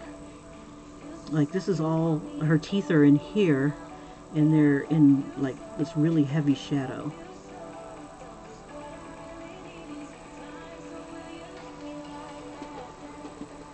I'm gonna try to bring this in a little bit. Let's see, underneath her.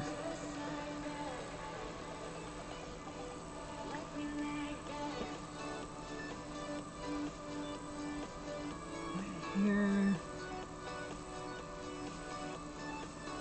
My face is a little narrow. It's not exactly like hers, but I love her features.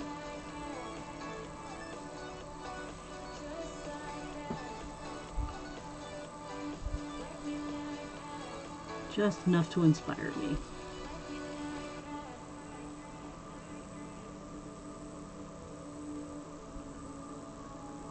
I'm just going to bring some of this color here into the inchworm here. And I'm going to go into this highlight a bit and bring this out a little bit more. And just try to capture whatever you see.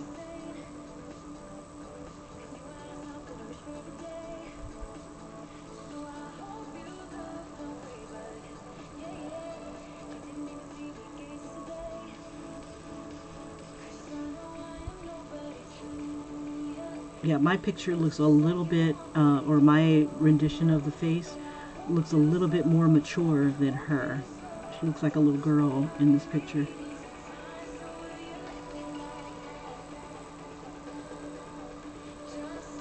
I'm just adding color where I think this may be.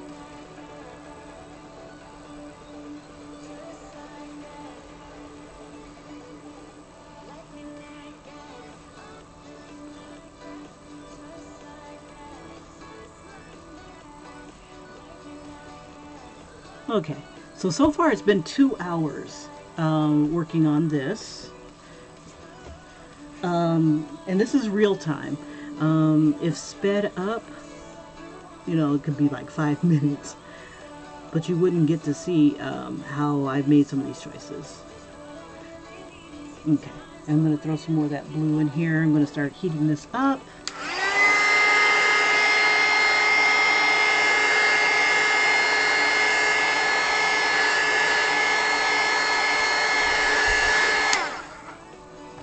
Alright, and the tip is still here. I'm kind of like coloring at an angle.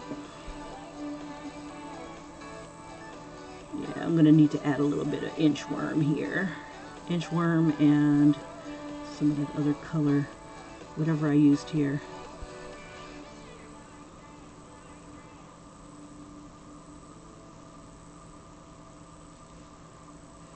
Put that here.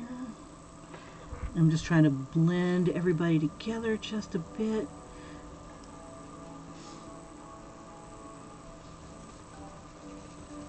Now she is more of this darker tone than she is of the brown, so I'm throwing more of this darker tone in here on her face.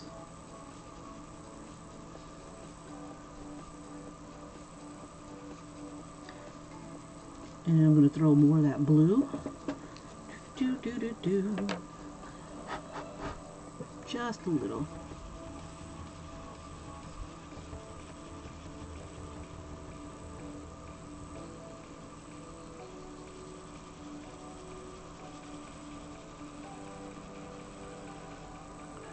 Okay, and I'll throw a little bit of the blue into her lips too, just for fun. Okay, and maybe a little bit out here. Okay, let's heat this up some more.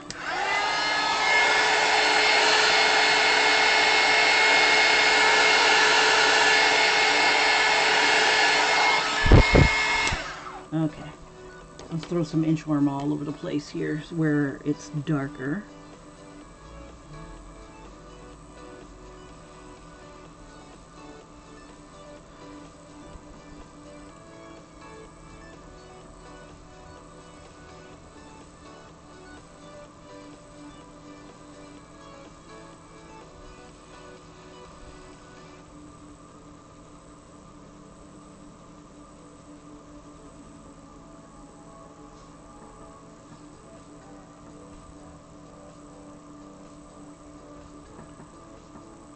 Okay, and this is white, but we're more white than anything. Let's see, we'll throw a little bit more of the plum.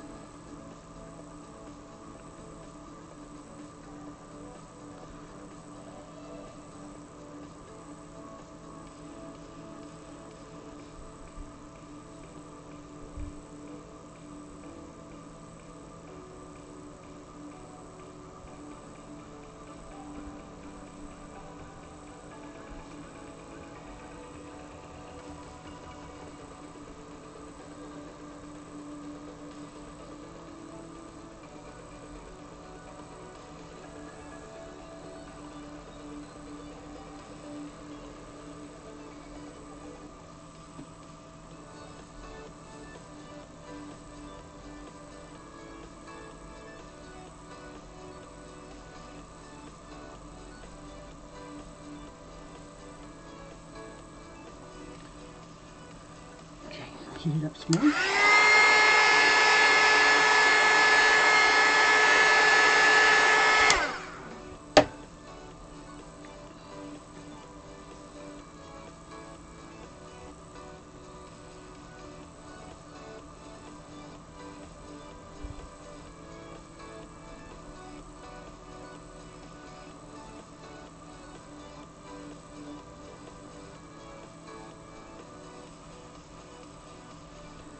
And then have this merge into the inchworm.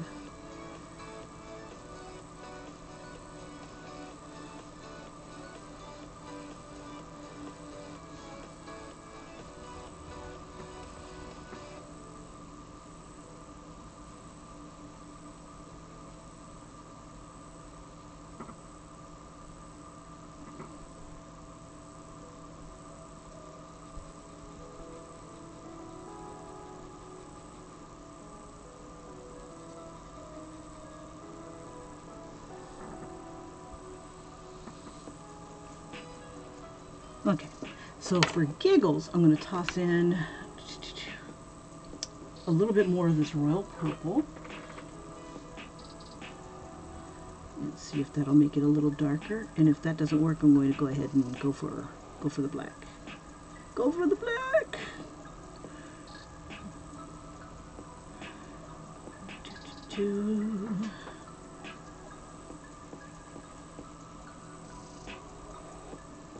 Okay. Black, black, black, black, black, black, black, black. Where'd you go? Where'd you go? There you are. Okay, I'm going to make that a little sharper.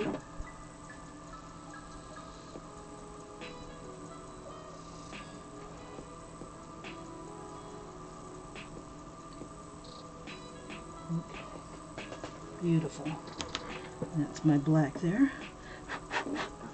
Okay. So in the areas where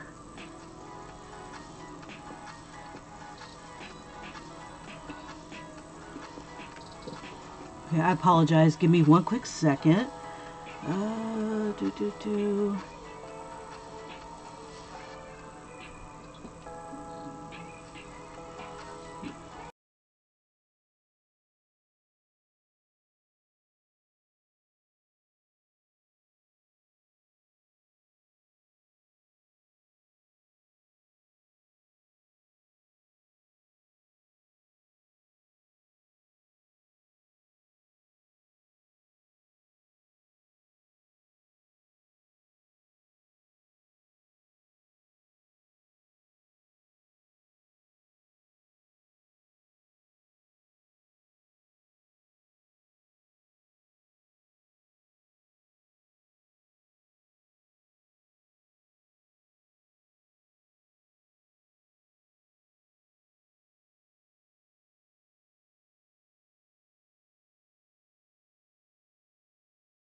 Alrighty then.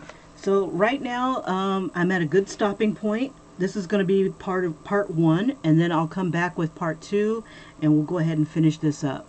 Again, thank you so much for watching. I'll probably pop back on in about a half an hour, 45 minutes, and try to finish this up. If you have any questions, leave them in the comments, and I'll answer them. I just have to run a quick errand. And again, thank you for watching.